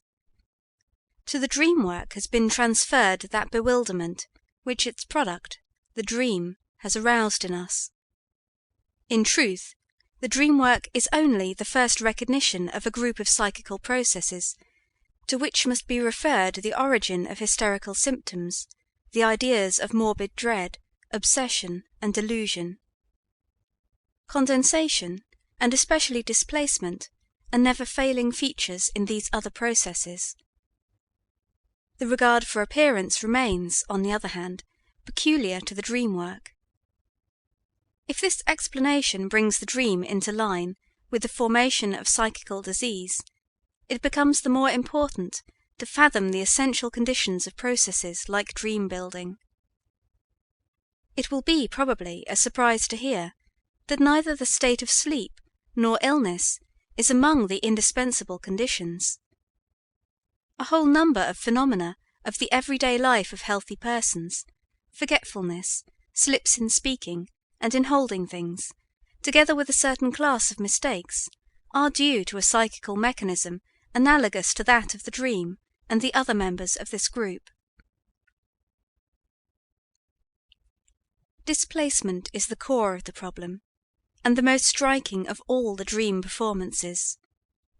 A thorough investigation of the subject shows that the essential condition of a displacement is purely psychological. It is in the nature of a motive. We get on the track by thrashing out experiences which one cannot avoid in the analysis of dreams. I had to break off the relations of my dream thoughts in the analysis of my dream on page 8, because I found some experiences which I do not wish strangers to know, and which I could not relate without serious damage to important considerations. I added, it would be no use were I to select another instead of that particular dream. In every dream, where the content is obscure or intricate, I should hit upon dream thoughts which call for secrecy. If, however, I continue the analysis for myself, without regard to those others, for whom, indeed, so personal an event as my dream cannot matter, I arrive finally at ideas which surprise me, which I have not known to be mine, which not only appear foreign to me, but which are unpleasant, and which I would like to oppose vehemently, whilst the chain of ideas running through the analysis intrudes upon me inexorably. I can only take these circumstances into account by admitting that these thoughts are actually part of my psychical life, possessing a certain psychical intensity or energy. However, by virtue of a particular psychological condition, the thoughts could not become conscious to me. I call this particular condition repression. It is therefore impossible for me not to recognize some casual relationship between the obscurity of the dream content and this state of repression, this incapacity of consciousness. Whence I conclude that the cause of the obscurity is the desire to conceal these thoughts. Thus I arrive at the conception of the dream distortion as the deed of the dream work, and of displacement serving to disguise this object. I will test this in my own dream, and ask myself, what is the thought which, quite innocuous in its distorted form, provokes my liveliest opposition in its real form? I remember that the free drive reminded me of the last expensive drive with a member of my family, the interpretation of the dream being, I should for once like to experience affection for which I should not have to pay, and that shortly before the dream I had to make a heavy disbursement for this very person. In this connection, I cannot get away from the thought that I regret this disbursement. It is only when I acknowledge this feeling that there is any sense in my wishing in the dream for an affection that should entail no outlay. And yet, I can state on my honour that I did not hesitate for a moment when it became necessary to expend that sum. The regret, the countercurrent, was unconscious to me. Why it was unconscious is quite another question, which would lead us far away from the answer, which, though within my knowledge, belongs elsewhere. If I subject the dream of another person, instead of one of my own, to analysis, the result is the same. The motives for convincing others is, however, changed. In the dream of a healthy person, the only way for me to enable him to accept this repressed idea is the coherence of the dream thoughts. He is at liberty to reject this explanation. But if we are dealing with a person suffering from any neurosis, say from hysteria, the recognition of these repressed ideas is compulsory by reason of their connection with the symptoms of his illness, and of the improvement resulting from exchanging the symptoms for the repressed ideas. Take the patient from whom I got the last dream, about the 3 tickets for 1 florin 50 kreuzers. Analysis shows that she does not think highly of her husband, that she regrets having married him, that she would be glad to change him for someone else. It is true that she maintains that she loves her husband, that her emotional life knows nothing about this depreciation, 100 times better. But all her symptoms lead to the same conclusion as this dream. When her repressed memories had reawakened a certain period, when she was conscious that she did not love her husband, her symptoms disappeared, and therewith disappeared her resistance to the interpretation of the dream. This conception of repression once fixed, together with the distortion of the dream in relation to repressed psychical matter, we are in a position to give a general exposition of the principal results which the analysis of dreams supplies. We learnt that the most intelligible and meaningful dreams are unrealized desires. The desires they pictured as realized are known to consciousness, have been held over from the daytime, and are of absorbing interest. The analysis of obscure and intricate dreams discloses something very similar. The dream scene again pictures as realized some desire which regularly proceeds from the dream ideas, but the picture is unrecognizable and is only cleared up in the analysis. The desire itself is either one repressed, foreign to consciousness, or it is closely bound up with repressed ideas. The formula for these dreams may be thus stated: they are concealed realizations of repressed desires. It is interesting to note that they are right who regard the dream as foretelling the future.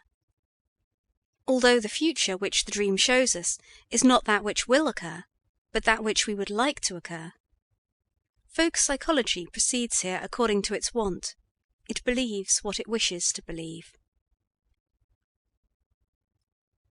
Dreams can be divided into 3 classes, according to their relation towards the realization of desire. Firstly, come those which exhibit a non-repressed, non-concealed desire. These are dreams of the infantile type, becoming ever rarer among adults. Secondly, dreams which express in veiled form some repressed desire. These constitute by far the larger number of our dreams, and they require analysis for their understanding. Thirdly, these dreams where repression exists, but without or with but slight concealment. These dreams are invariably accompanied by a feeling of dread which brings the dream to an end. This feeling of dread here replaces dream displacement. I regarded the dream work as having prevented this in the dream of the second class. It is not very difficult to prove that what is now present as intense dread in the dream was once desire, and is now secondary to the repression. There are also definite dreams with a painful content, without the presence of any anxiety in the dream. These cannot be reckoned among dreams of dread. They have, however, always been used to prove the unimportance and the psychical futility of dreams.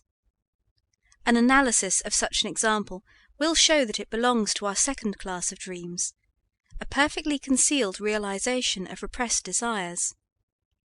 Analysis will demonstrate at the same time how excellently adapted is the work of displacement to the concealment of desires. A girl dreamt that she saw lying dead before her the only surviving child of her sister, amid the same surroundings as a few years before she saw the first child lying dead. She was not sensible of any pain, but naturally combated the view that the scene represented a desire of hers.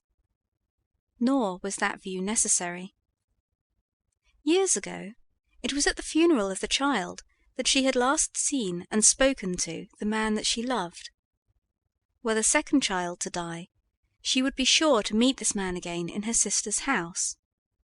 She is longing to meet him, but struggles against this feeling.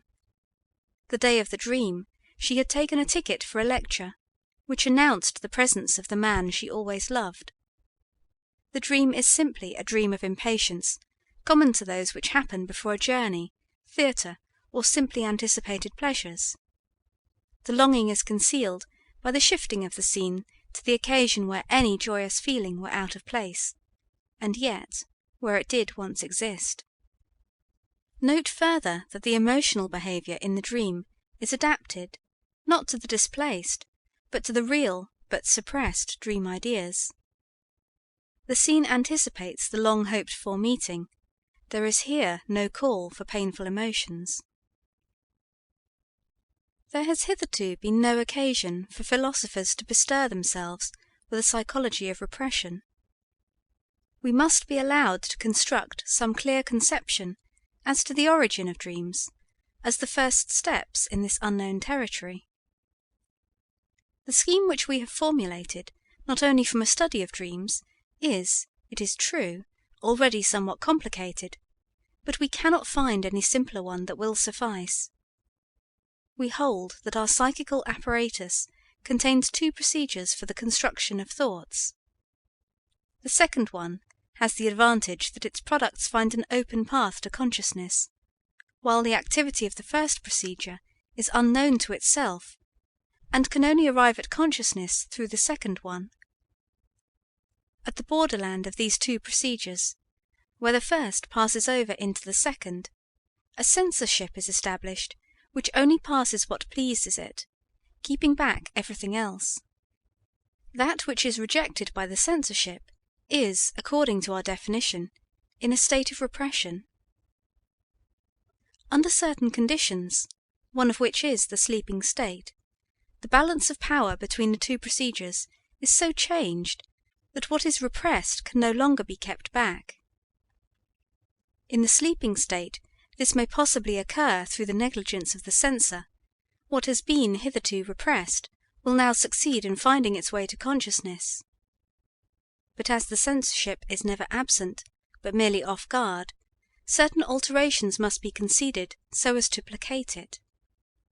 It is a compromise which becomes conscious in this case, a compromise between what one procedure has in view and the demands of the other. Repression, laxity of the censor, compromise, this is the foundation for the origin of many another psychological process, just as it is for the dream. In such compromises we can observe the processes of condensation, of displacement, the acceptance of superficial associations which we have found in the dream work. It is not for us to deny the demonic element which has played a part in constructing our explanation of dream work. The impression left is that the formation of obscure dreams proceeds as if a person had something to say which must be agreeable for another person upon whom he is dependent to hear. It is by the use of this image that we figure to ourselves the conception of the dream distortion and of the censorship, and ventured to crystallize our impression in a rather crude, but at least definite psychological theory. Whatever explanation the future may offer of these first and second procedures, we shall expect a confirmation of our correlate that the second procedure commands the entrance to consciousness and can exclude the first from consciousness. Once the sleeping state overcome, the censorship resumes complete sway, and is now able to revoke that which was granted in a moment of weakness. That the forgetting of dreams explains this in part, at least, we are convinced by our experience, confirmed again and again. During the relation of a dream, or during analysis of one, it not infrequently happens that some fragment of the dream is suddenly forgotten. This fragment, so forgotten, invariably contains the best and readiest approach to an understanding of the dream.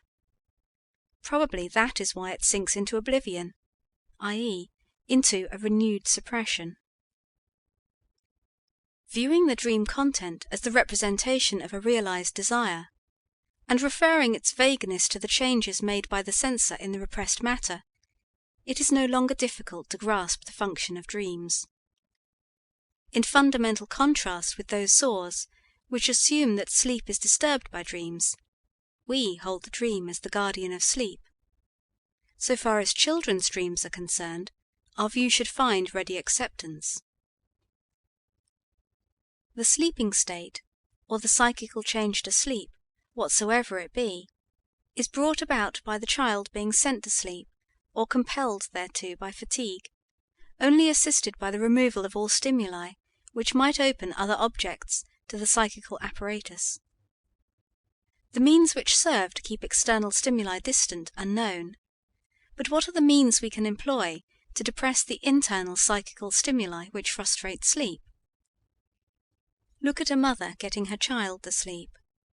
The child is full of beseeching, he wants another kiss, he wants to play yet a while. His requirements are in part met, in part drastically put off till the following day. Clearly, these desires and needs which agitate him are hindrances to sleep. Everyone knows the charming story of the bad boy, Baldwin Grollers, who awoke at night bellowing out, "I want the rhinoceros!" A really good boy, instead of bellowing, would have dreamt that he was playing with the rhinoceros.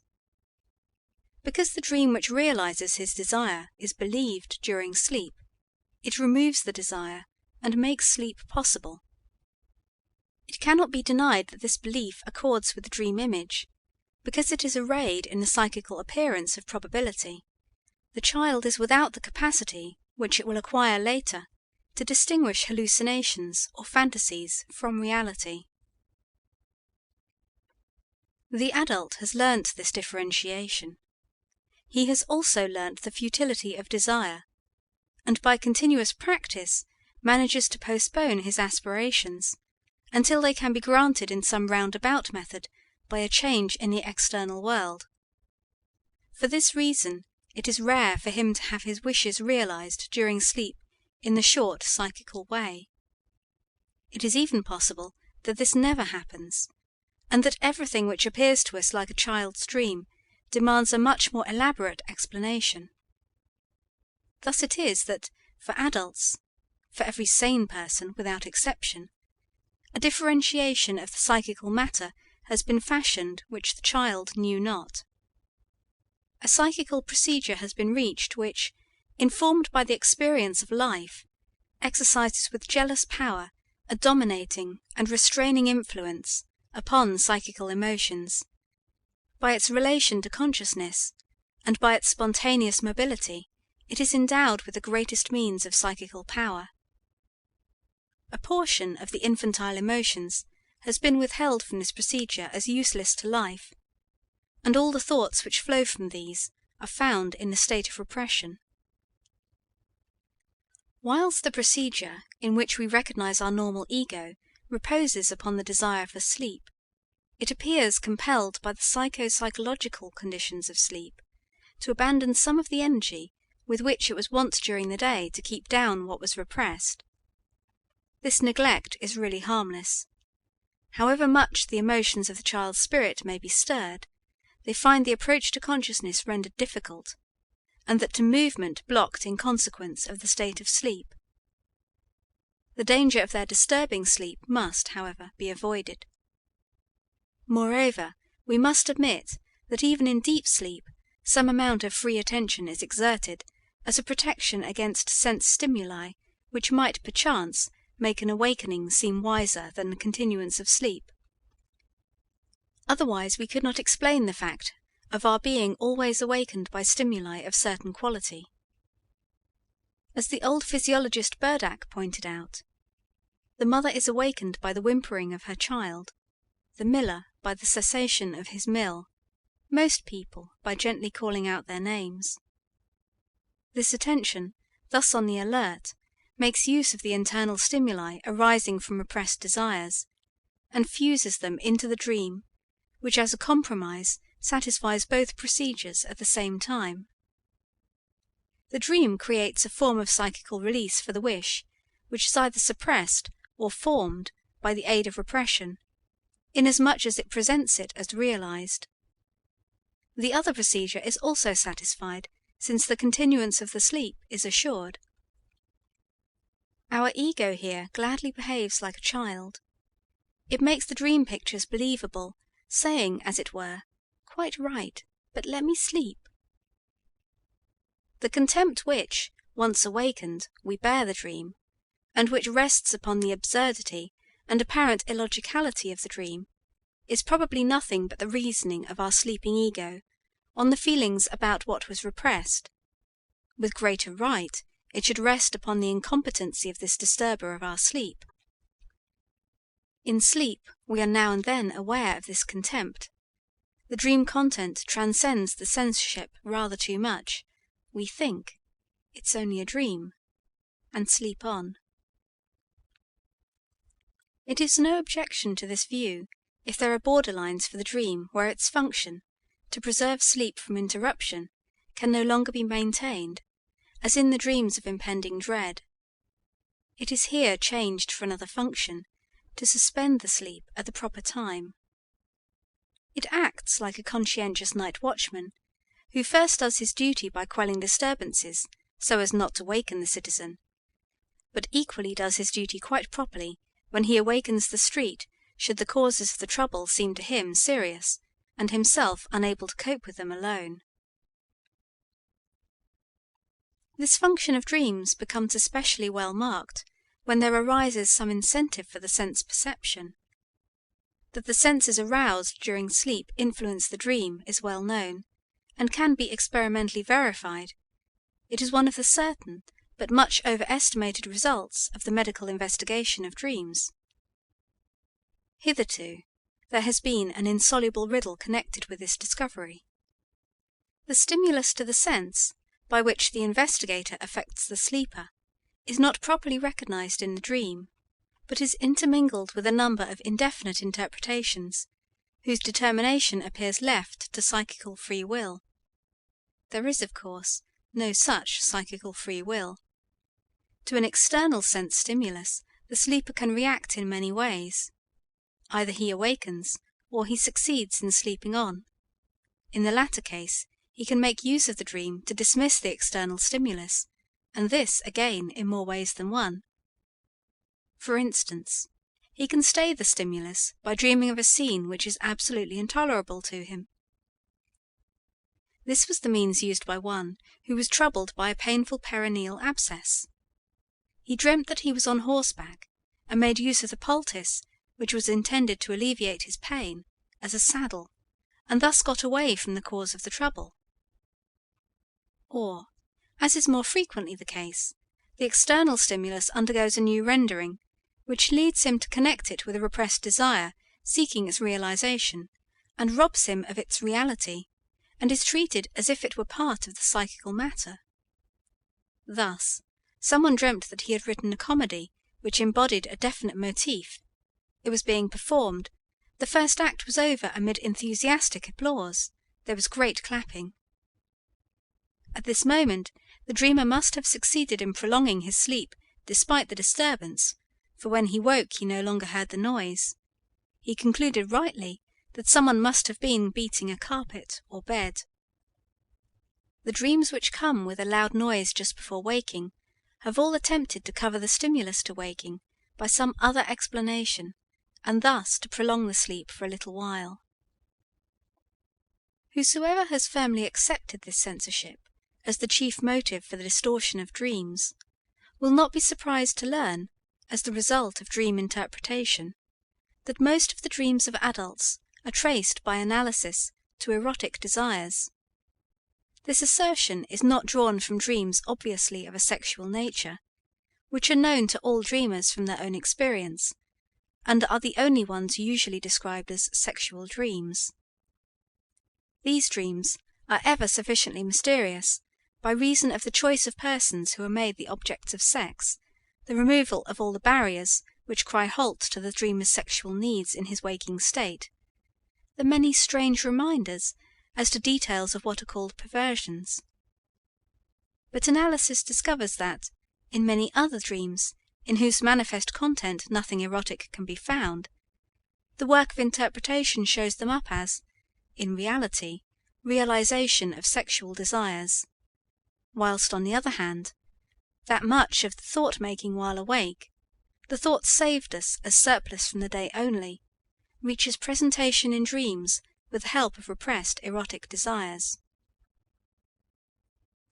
Towards the explanation of this statement, which is no theoretical postulate, it must be remembered that no other class of instincts has required so vast a suppression at the behest of civilization as the sexual, whilst their mastery by the highest psychical processes are in most persons soonest of all relinquished. Since we have learned to understand infantile sexuality, often so vague in its expression, so invariably overlooked and misunderstood, we are justified in saying that nearly every civilized person has retained at some point or other the infantile type of sex life. Thus we understand that repressed infantile sex desires furnish the most frequent and most powerful impulses for the formation of dreams. If the dream, which is the expression of some erotic desire, succeeds in making its manifest content appear innocently asexual, it is only possible in one way. The matter of these sexual presentations cannot be exhibited as such, but must be replaced by allusions, suggestions, and similar indirect means, differing from other cases of indirect presentation. Those used in dreams must be deprived of direct understanding. The means of presentation which answer these requirements are commonly termed symbols. A special interest has been directed towards these, since it has been observed that the dreamers of the same language use the like symbols. Indeed, that in certain cases community of symbol is greater than community of speech. Since the dreamers do not themselves know the meaning of the symbols they use, it remains a puzzle whence arises their relationship with what they replace and denote. The fact itself is undoubted, and becomes of importance for the technique of the interpretation of dreams, since by the aid of a knowledge of this symbolism it is possible to understand the meaning of the elements of a dream, or parts of a dream, occasionally even the whole dream itself, without having to question the dreamer as to his own ideas.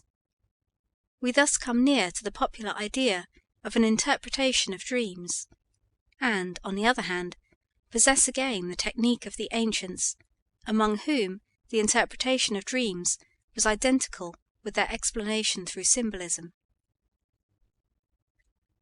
Though the study of dream symbolism is far removed from finality, we now possess a series of general statements and of particular observations which are quite certain. Footnote: the words from "and" to "channels" in the next sentence is a short summary of the passage in the original. As this book will be read by other than professional people, the passage has not been translated in deference to English opinion. Translator. There are symbols which practically always have the same meaning. Emperor and empress, king and queen, always mean the parents, room, a woman, and so on.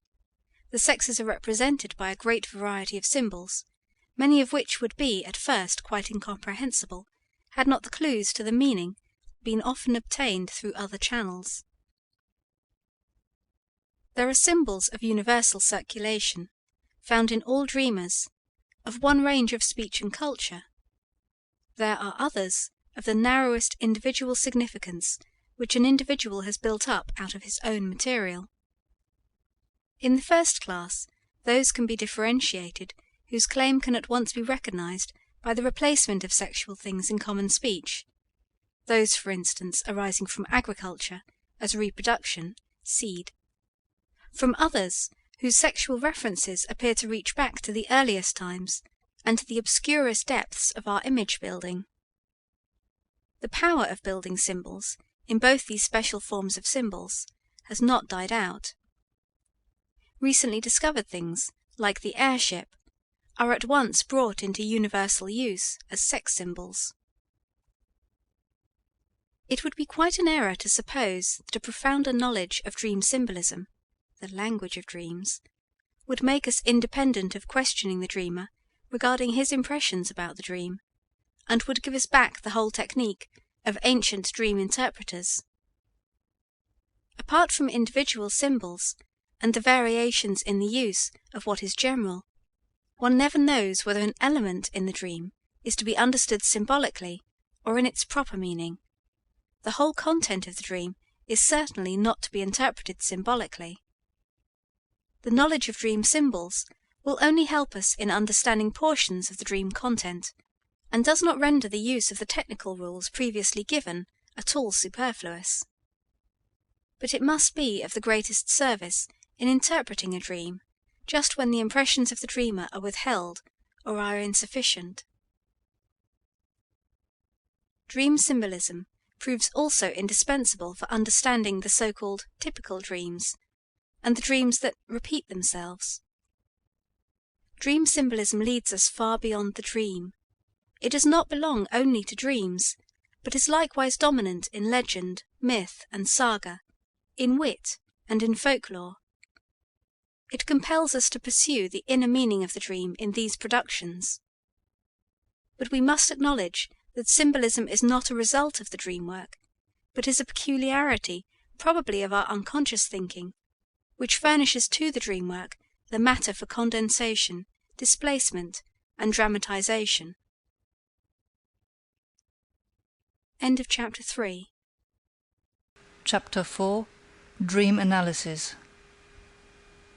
Perhaps we shall now begin to suspect that dream interpretation is capable of giving us hints about the structure of our psychic apparatus, which we have thus far expected in vain from philosophy. We shall not, however, follow this track, but return to our original problem as soon as we have cleared up the subject of dream disfigurement. The question has arisen how dreams with disagreeable content can be analyzed as the fulfillment of wishes. We see now that this is possible in case dream disfigurement has taken place, in case the disagreeable content serves only as a disguise for what is wished. Keeping in mind our assumptions in regard to the two psychic instances, we may now proceed to say, disagreeable dreams, as a matter of fact, contain something which is disagreeable to the second instance, but which at the same time fulfills a wish of the first instance. They are wish dreams, in the sense that every dream originates in the first instance, while the second instance acts towards the dream only in repelling, not in a creative manner.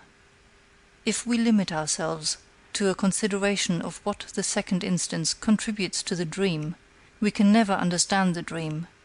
If we do so, all the riddles which the authors have found in the dream remain unsolved.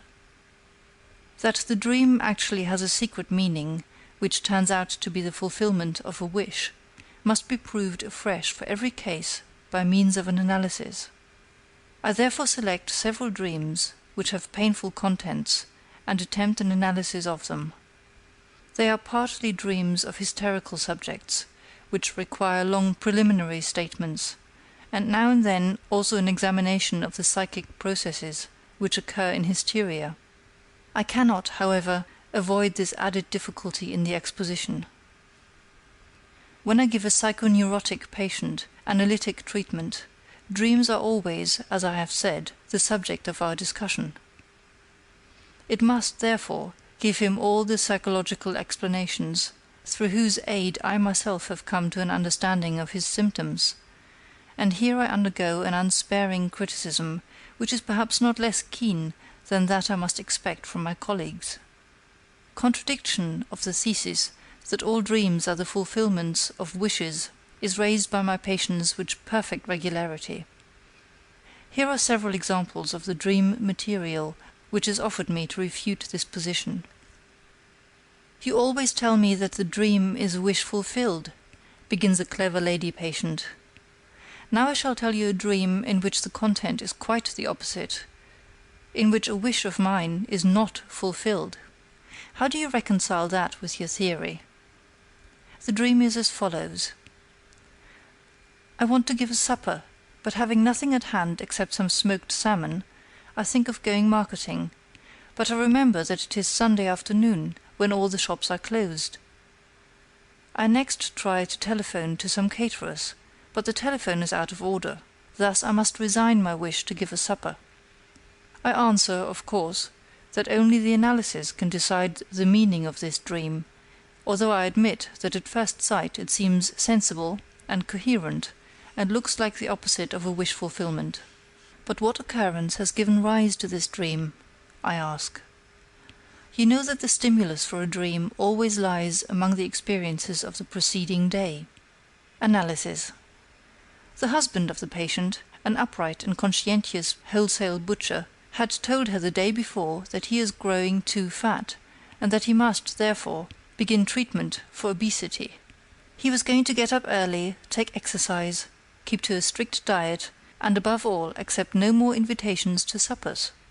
She proceeds laughingly to relate how her husband, at an inn table, had made the acquaintance of an artist, who insisted upon painting his portrait because he, the painter, had never found such an expressive head. But her husband had answered in his rough way that he was very thankful for the honour, but that he was quite convinced that a portion of the backside of a pretty young girl would please the artist better than his whole face. She said that she was at the time very much in love with her husband, and teased him a good deal. She had also asked him not to send her any caviar. What does that mean? As a matter of fact, she had wanted for a long time to eat a caviar sandwich every forenoon, but had grudged herself the expense. Of course she would at once get the caviar from her husband, as soon as she asked him for it, but she had begged him, on the contrary, not to send her the caviar, in order that she might tease him about it longer. This explanation seems far-fetched to me. Unadmitted motives are in the habit of hiding behind such unsatisfactory explanations. We are reminded of subjects hypnotized by Bernheim, who carried out a post-hypnotic order, and who, upon being asked for their motives, instead of answering, "I do not know why I did that," had to invent a reason that was obviously inadequate. Something similar is probably the case with the caviar of my patient. I see that she is compelled to create an unfulfilled wish in life. Her dream also shows the reproduction of the wish as accomplished. But why does she need an unfulfilled wish? The ideas so far produced are insufficient for the interpretation of the dream. I beg for more. After a short pause, which corresponds to the overcoming of a resistance, she reports further that the day before she had made a visit to a friend, of whom she is really jealous, because her husband is always praising this woman so much. Fortunately, this friend is very lean and thin, and her husband likes well-rounded figures. Now of what did this lean friend speak? Naturally of her wish to become somewhat stouter. She also asked my patient, "When are you going to invite us again? You always have such a good table." Now the meaning of the dream is clear. I may say to the patient, "It is just as though you had thought at the time of the request, 'Of course I'll invite you so you can eat yourself fat at my house and become still more pleasing to my husband. I would rather give no more suppers.' The dream then tells you that you cannot give a supper, thereby fulfilling your wish not to contribute anything to the rounding out of your friend's figure. The resolution of your husband to refuse invitations to supper for the sake of getting thin teaches you that one grows fat on the things served in company. Now only some conversation is necessary to confirm the solution. The smoked salmon in the dream has not yet been traced. How did the salmon mentioned in the dream occur to you?" "Smoked salmon is the favorite dish of this friend," she answered. I happen to know the lady, and may corroborate this by saying that she grudges herself the salmon just as much as my patient grudges herself the caviar. The dream admits of still another and more exact interpretation, which is necessitated only by a subordinate circumstance. The two interpretations do not contradict one another, but rather cover each other, and furnish a neat example of the usual ambiguity of dreams, as well as of all other psychopathological formations. We have seen that at the same time that she dreams of the denial of the wish, the patient is in reality occupied in securing an unfulfilled wish, the caviar sandwiches. Her friend, too, had expressed a wish, namely to get fatter, and it would not surprise us if Our Lady had dreamt that the wish of the friend was not being fulfilled, for it is her own wish that a wish of her friend's, for increase in weight, should not be fulfilled. Instead of this, however, she dreams that one of her own wishes is not fulfilled. The dream becomes capable of a new interpretation. If in the dream she does not intend herself, but her friend, if she has put herself in the place of her friend, or, as we may say, has identified herself with her friend. I think she has actually done this, and as a sign of this identification she has created an unfulfilled wish in reality. But what is the meaning of this hysterical identification? To clear this up, a thorough exposition is necessary. Identification is a highly important factor in the mechanism of hysterical symptoms. By this means patients are enabled in their symptoms to represent not merely their own experiences, but the experiences of a great number of other persons, and can suffer, as it were, for a whole mass of people, and fill all the parts of a drama by means of their own personalities alone. It will here be objected that this is a well-known historical imitation, the ability of hysteric subjects to copy all the symptoms which express them when they occur in others, as though their pity were stimulated to the point of reproduction. But this only indicates the way in which the psychic process is discharged in hysterical imitation. The way in which a psychic act proceeds and the act itself are two different things. The latter is slightly more complicated than one is apt to imagine the imitation of hysterical subjects to be. It corresponds to an unconscious concluded process, as an example will show. The physician who has a female patient with a particular kind of twitching lodged in the company of other patients in the same room in the hospital is not surprised when some morning he learns that this peculiar hysterical attack has found imitations. He simply says to himself, "The others have seen her and have done likewise." That is psychic infection. Yes, but psychic infection proceeds in somewhat the following manner. As a rule, patients know more about one another than the physician knows about each of them, and they are concerned about each other when the visit of the doctor is over. Some of them have an attack today. Soon it is known among the rest that a letter from home, a return of love-sickness, or the like, is the cause of it. Their sympathy is aroused, and the following syllogism, which does not reach consciousness, is completed in them. If it is possible to have this kind of attack from such causes, I too may have this kind of attack, for I have the same reasons. If this were a cycle capable of becoming conscious, it would perhaps express itself in fear of getting the same attack, but it takes place in another psychic sphere, and therefore ends in the realization of the dreaded symptom. Identification is therefore not a simple imitation, but a sympathy based upon the same etiological claim. It expresses an as though, and refers to some common quality which has remained in the unconscious. Identification is most often used in hysteria to express sexual community. A hysterical woman identifies herself most readily, although not exclusively, with persons with whom she has had sexual relations, or who have sexual intercourse with the same persons as herself. Language takes such a conception into consideration. Two lovers are one. In the hysterical fantasy, as well as in the dream, it is sufficient for the identification if one thinks of sexual relations, whether or not they become real. The patient, then, only follows the rules of the hysterical thought processes when she gives expression to her jealousy of her friend, which, moreover, she herself admits to be unjustified, in that she puts herself in her place, and identifies herself with her by creating a symptom, the denied wish. I might further clarify the process specifically as follows. She puts herself in the place of her friend in the dream, because her friend has taken her own place relation to her husband, and because she would like to take her friend's place in the esteem of her husband. Footnote 1. To sit for the painter. Goethe, and if he has no backside, How can the nobleman sit? End of footnote. Footnote 2.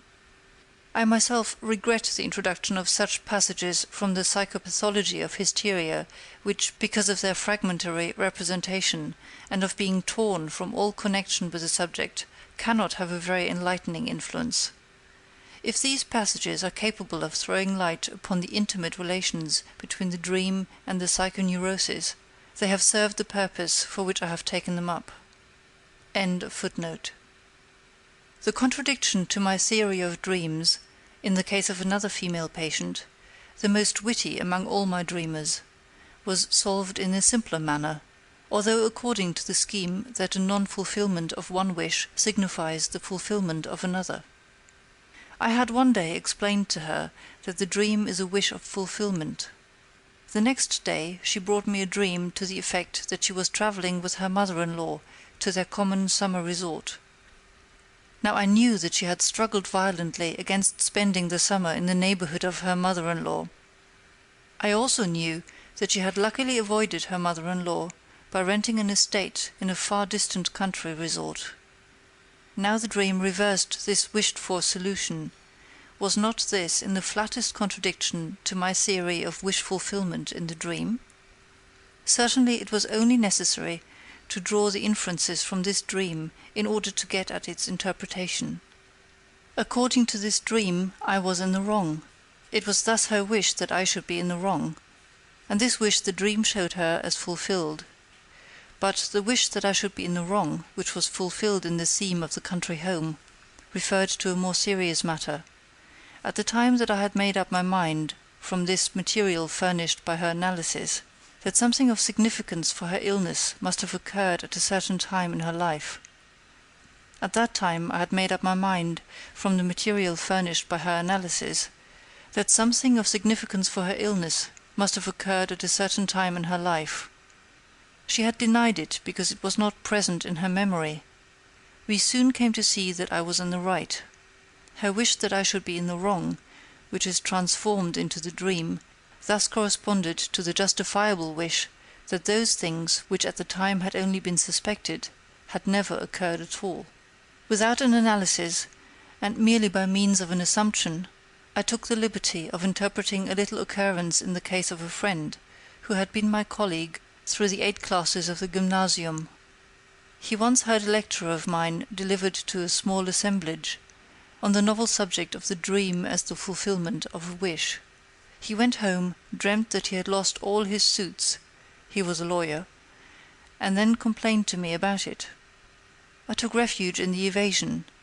One can't win all one's suits, but I thought to myself, if for 8 years I sat as primus on the first bench, while he moved around somewhere in the middle of the class, may he not naturally have had a wish from his boyhood days that I, too, might for once completely disgrace myself? In the same way another dream of a more gloomy character was offered me by a female patient, as a contradiction to my theory of the wish dream. The patient, a young girl, began as follows. You remember that my sister has now only one boy, Charles. She lost the elder one, Otto, while I was still at her house. Otto was my favourite. It was I who really brought him up. I like the other little fellow too, but of course not nearly as much as the dead one.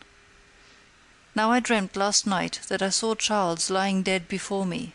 He was lying in his little coffin, his hands folded. There were candles all about, and in short it was just like the time of little Otto's death, which shocked me so profoundly. Now tell me, what does this mean?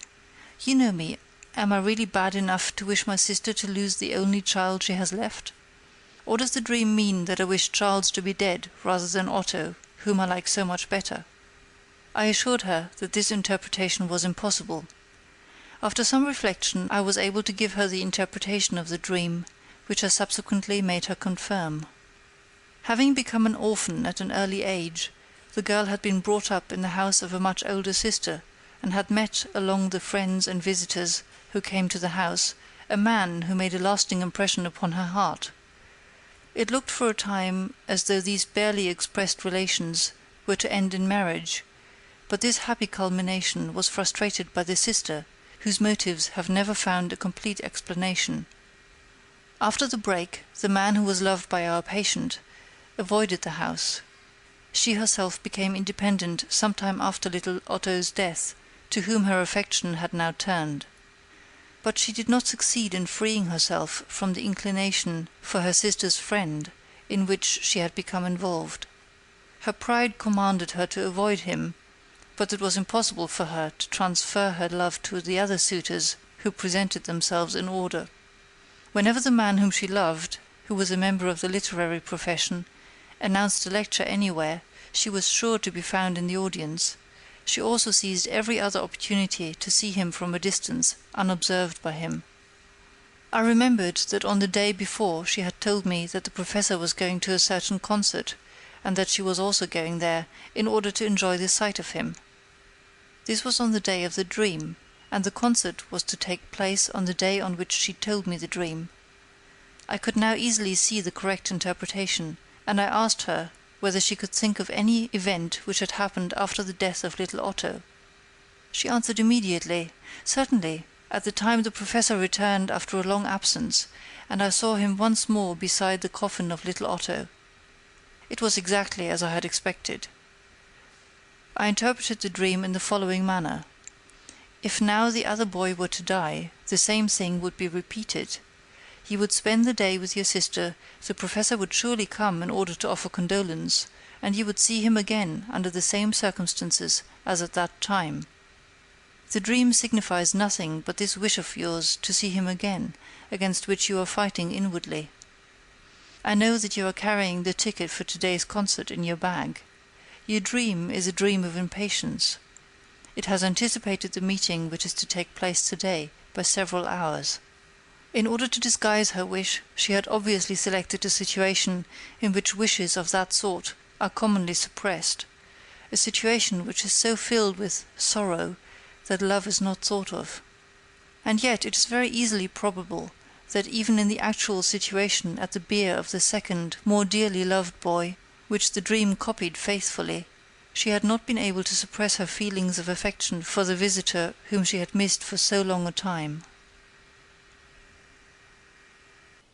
A different explanation was found in the case of a similar dream of another female patient, who was distinguished in her earlier years by her quick wit and her cheerful demeanours, and who still showed these qualities, at least in the notion which occurred to her in the course of treatment.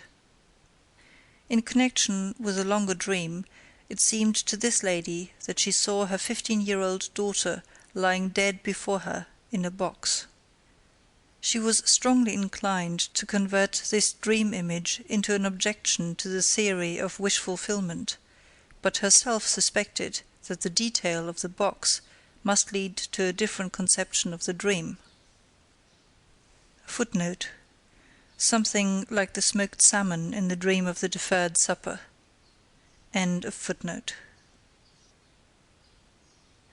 In the course of the analysis, it occurred to her that on the evening before the conversation of the company had turned upon the English word box, and upon the numerous translations of it into German, such as box, theatre box, chest, box on the ear, etc.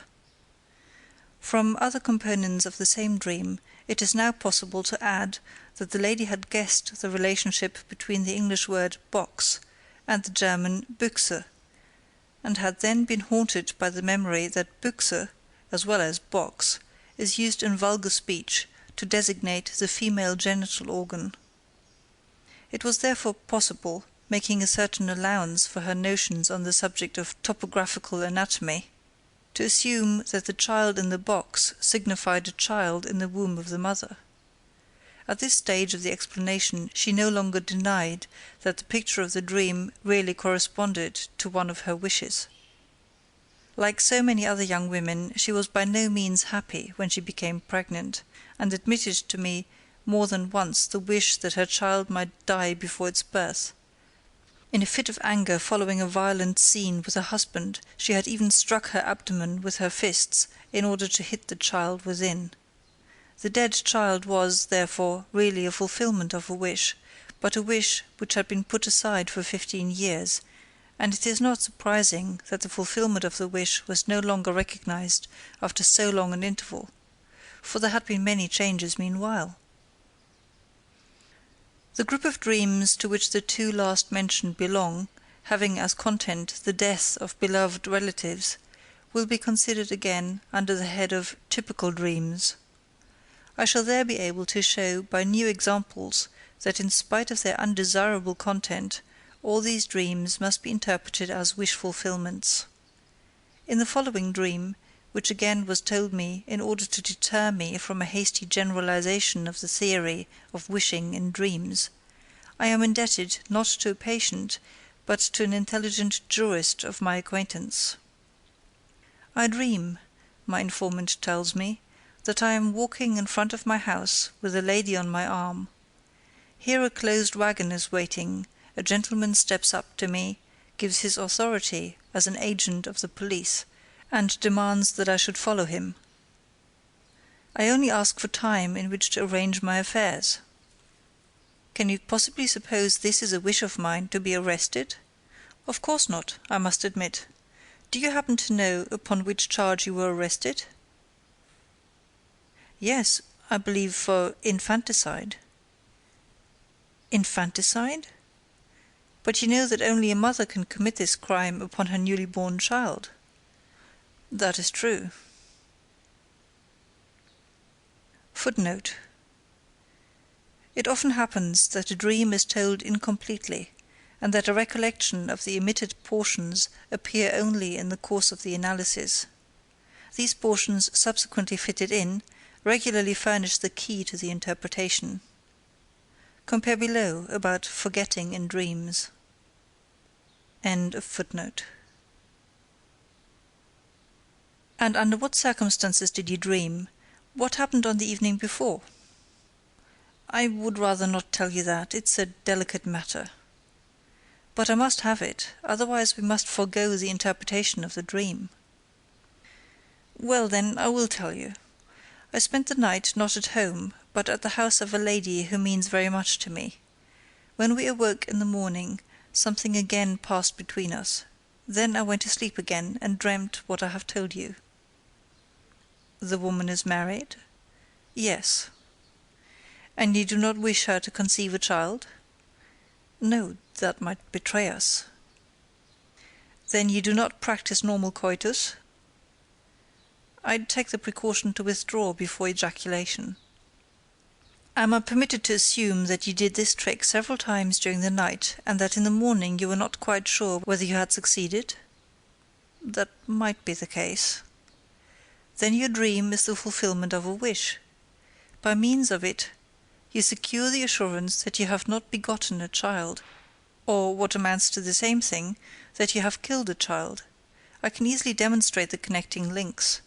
Do you remember, a few days ago, we were talking about the distress of matrimony, Ehenot, and about the inconsistency of permitting the practice of coitus as long as no impregnation takes place, while every delinquency, after the ovum and the semen meet and the fetus is formed, is punished as a crime. In connection with this, we also recalled the medieval controversy about the moment of time at which the soul is really lodged in the fetus, since the concept of murder becomes admissible only from that point on. Doubtless you also know the gruesome poem by Lenau, which puts infanticide and the prevention of children on the same plane. Strangely enough, I had happened to think of Lenau during the afternoon. Another echo of your dream. And now I shall demonstrate to you another subordinate wish-fulfillment in your dream. You walk in front of your house with the lady on your arm. So you take her home, instead of spending the night at her house, as you do in actuality. The fact that this was wish-fulfillment, which is the essence of the dream, disguises itself in such an unpleasant form, has perhaps more than one reason. From my essay on the etiology of anxiety neuroses, you will see that I note interrupted coitus as one of the factors which cause the development of neurotic fear. It would be consistent with this that if after repeated cohabitation of the kind mentioned, he should be left in an uncomfortable mood, which now becomes an element in the composition of your dream. You also make use of this unpleasant state of mind to conceal the wish fulfillment. Furthermore, the mention of infanticide has not yet been explained. Why does this crime, which is peculiar to females, occur to you? I shall confess to you that I was involved in such an affair years ago. Through my fault, a girl tried to protect herself from the consequences of a liaison with me by securing an abortion. I had nothing to do with carrying out the plan, but I was naturally for a long time worried lest the affair might be discovered. I understand this recollection furnished a second reason why the supposition that you had done your trick badly must have been painful to you.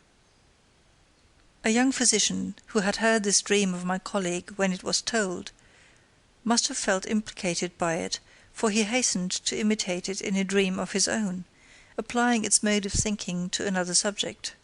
The day before he had handed in a declaration of his income, which was perfectly honest because he had little to declare. He dreamt that an acquaintance of his came from a meeting of the tax commission and informed him that all the other declarations of income had passed uncontested, but that his own had awakened general suspicion and that he would be punished with a heavy fine. The dream is a poorly concealed fulfillment of the wish to be known as a physician with a large income. It likewise recalls the story of a young girl who was advised against accepting her suitor because he was a man of quick temper who would surely treat her to blows after they were married. The answer of the girl was, "I wish he would strike me." Her wish to be married is so strong that she takes into the bargain the discomfort which is said to be connected with matrimony, and which is predicted for her, and even raises it to a wish. If I group the very frequently occurring dreams of this sort, which seem flatly to contradict my theory, in that they contain the denial of a wish or some occurrence decidedly unwished for, under the head of counter-wish dreams, I observe that they may all be referred to two principles, of which one has not yet been mentioned, although it plays a large part in the dreams of human beings. One of the motives inspiring these dreams is the wish that I should appear in the wrong. These dreams regularly occur in the course of my treatment if the patient shows a resistance against me, and I can count with a large degree of certainty upon causing such a dream after I have once explained to the patient my theory that the dream is a wish fulfillment. Footnote: similar counter-wish dreams have been repeatedly reported to me within the last few years by my pupils, who thus reacted to their first encounter with the wish theory of the dream. End of footnote. I may even expect this to be the case in a dream merely in order to fulfill the wish that I may appear in the wrong. The last dream which I shall tell from those occurring in the course of treatment again shows this very thing. A young girl who has struggled hard to continue my treatment, against the will of her relatives and the authorities whom she had consulted, dreams as follows. She is forbidden at home to come to me any more. She then reminds me of the promise I made her to treat her for nothing, if necessary, and I say to her, "I can show no consideration in money matters." It is not at all easy in this case to demonstrate the fulfillment of a wish, but in all cases of this kind there is a second problem, the solution of which helps also to solve the first. Where does she get the words which she puts into my mouth? Of course I have never told her anything like that, but one of her brothers, the very one who has the greatest influence over her, has been kind enough to make this remark about me. It is then the purpose of the dream that this brother should remain in the right, and she does not try to justify this brother merely in the dream. It is her purpose in life and the motive for her being ill. The other motive for counter-wish dreams is so clear that there is danger of overlooking it, as for some time happened in my own case. In the sexual make-up of many people there is a masochistic component, which has arisen through the conversion of the aggressive, sadistic component into its opposite. Such people are called ideal masochists if they seek pleasure not in the bodily pain which may be inflicted upon them, but in humiliation and in chastisement of the soul. It is obvious that such persons can have counter-wish dreams and disagreeable dreams, which, however, for them are nothing but wish fulfillment, affording satisfaction for their masochistic inclinations. Here is such a dream. A young man who has in earlier years tormented his older brother, towards whom he was homosexually inclined, but who had undergone a complete change of character, has the following dream, which consists of 3 parts. 1. He is insulted by his brother. 2. Two adults are caressing each other with homosexual intentions. 3. His brother has sold the enterprise whose management the young man reserved for his own future. He awakens from the last-mentioned dream with the most unpleasant feelings, and yet it is a masochistic wish-dream, which might be translated: "It would serve me quite right if my brother were to make that sale against my interest, as a punishment for all the torments which he has suffered at my hands." I hope that the above discussion and examples will suffice, until further objection can be raised, to make it seem credible that even dreams with a painful content are to be analysed as the fulfilment of wishes. Nor will it seem a matter of chance that in the course of interpretation one always happens upon subjects of which one does not like to speak or think. The disagreeable sensation with which such dreams arouse is simply identical with the antipathy which endeavours, usually with success, to restrain us from the treatment or discussion of such subjects, and which must be overcome by all of us, if in spite of its unpleasantness we find it necessary to take the matter in hand. But this disagreeable sensation, which occurs also in dreams, does not preclude the existence of a wish. Everyone has wishes which he would not like to tell to others, which he does not want to admit even to himself. We are, on other grounds, justified in connecting the disagreeable character of all these dreams with the fact of dream disfigurement, and in concluding that these dreams are distorted, and that the wish fulfillment in them is disguised until recognition is impossible for no other reason than that the repugnance, a will to suppress, exists in relation to the subject matter of the dream, or in relation to the wish which the dream creates. Dream disfigurement, then, turns out in reality to be an act of the censor. We shall take into consideration everything which the analysis of disagreeable dreams has brought to light, if we reword our formula as follows: the dream is the disguised fulfillment of a suppressed, repressed wish. Now there still remains, as a particular species of dreams with painful content, dreams of anxiety, the inclusion of which under dreams of wishing will find least acceptance with the uninitiated. But I can settle the problem of anxiety dreams in very short order, for what they may reveal is not a new aspect of the dream problem. It is a question, in their case, of understanding neurotic anxiety in general. The fear which we experience in the dream is only seemingly explained by the dream content. If we subject the content of the dream to analysis, we become aware that the dream fear is no more justified by the dream content than the fear in a phobia is justified by the idea upon which the phobia depends.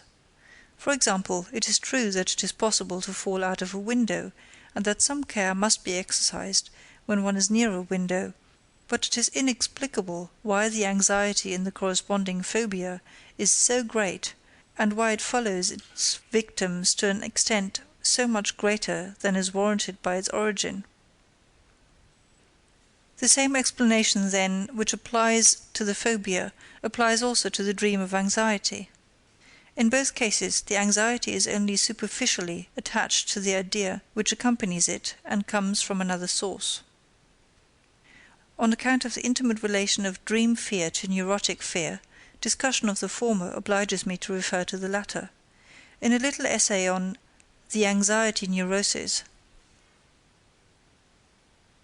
footnote, see selected papers on hysteria and other psychoneuroses, page 133, translated by A. A. Brill, Journal of Nervous and Mental Diseases, monograph series. End of footnote. I maintained that neurotic fear has its origin in the sexual life, and corresponds to a libido which has been turned away from its object and has not succeeded in being applied. From this formula, which has since proved its validity more and more clearly, we may deduce the conclusion that the content of anxiety dreams is of a sexual nature, the libido belonging to which content has been transformed into fear. End of chapter 4. Dream Analysis.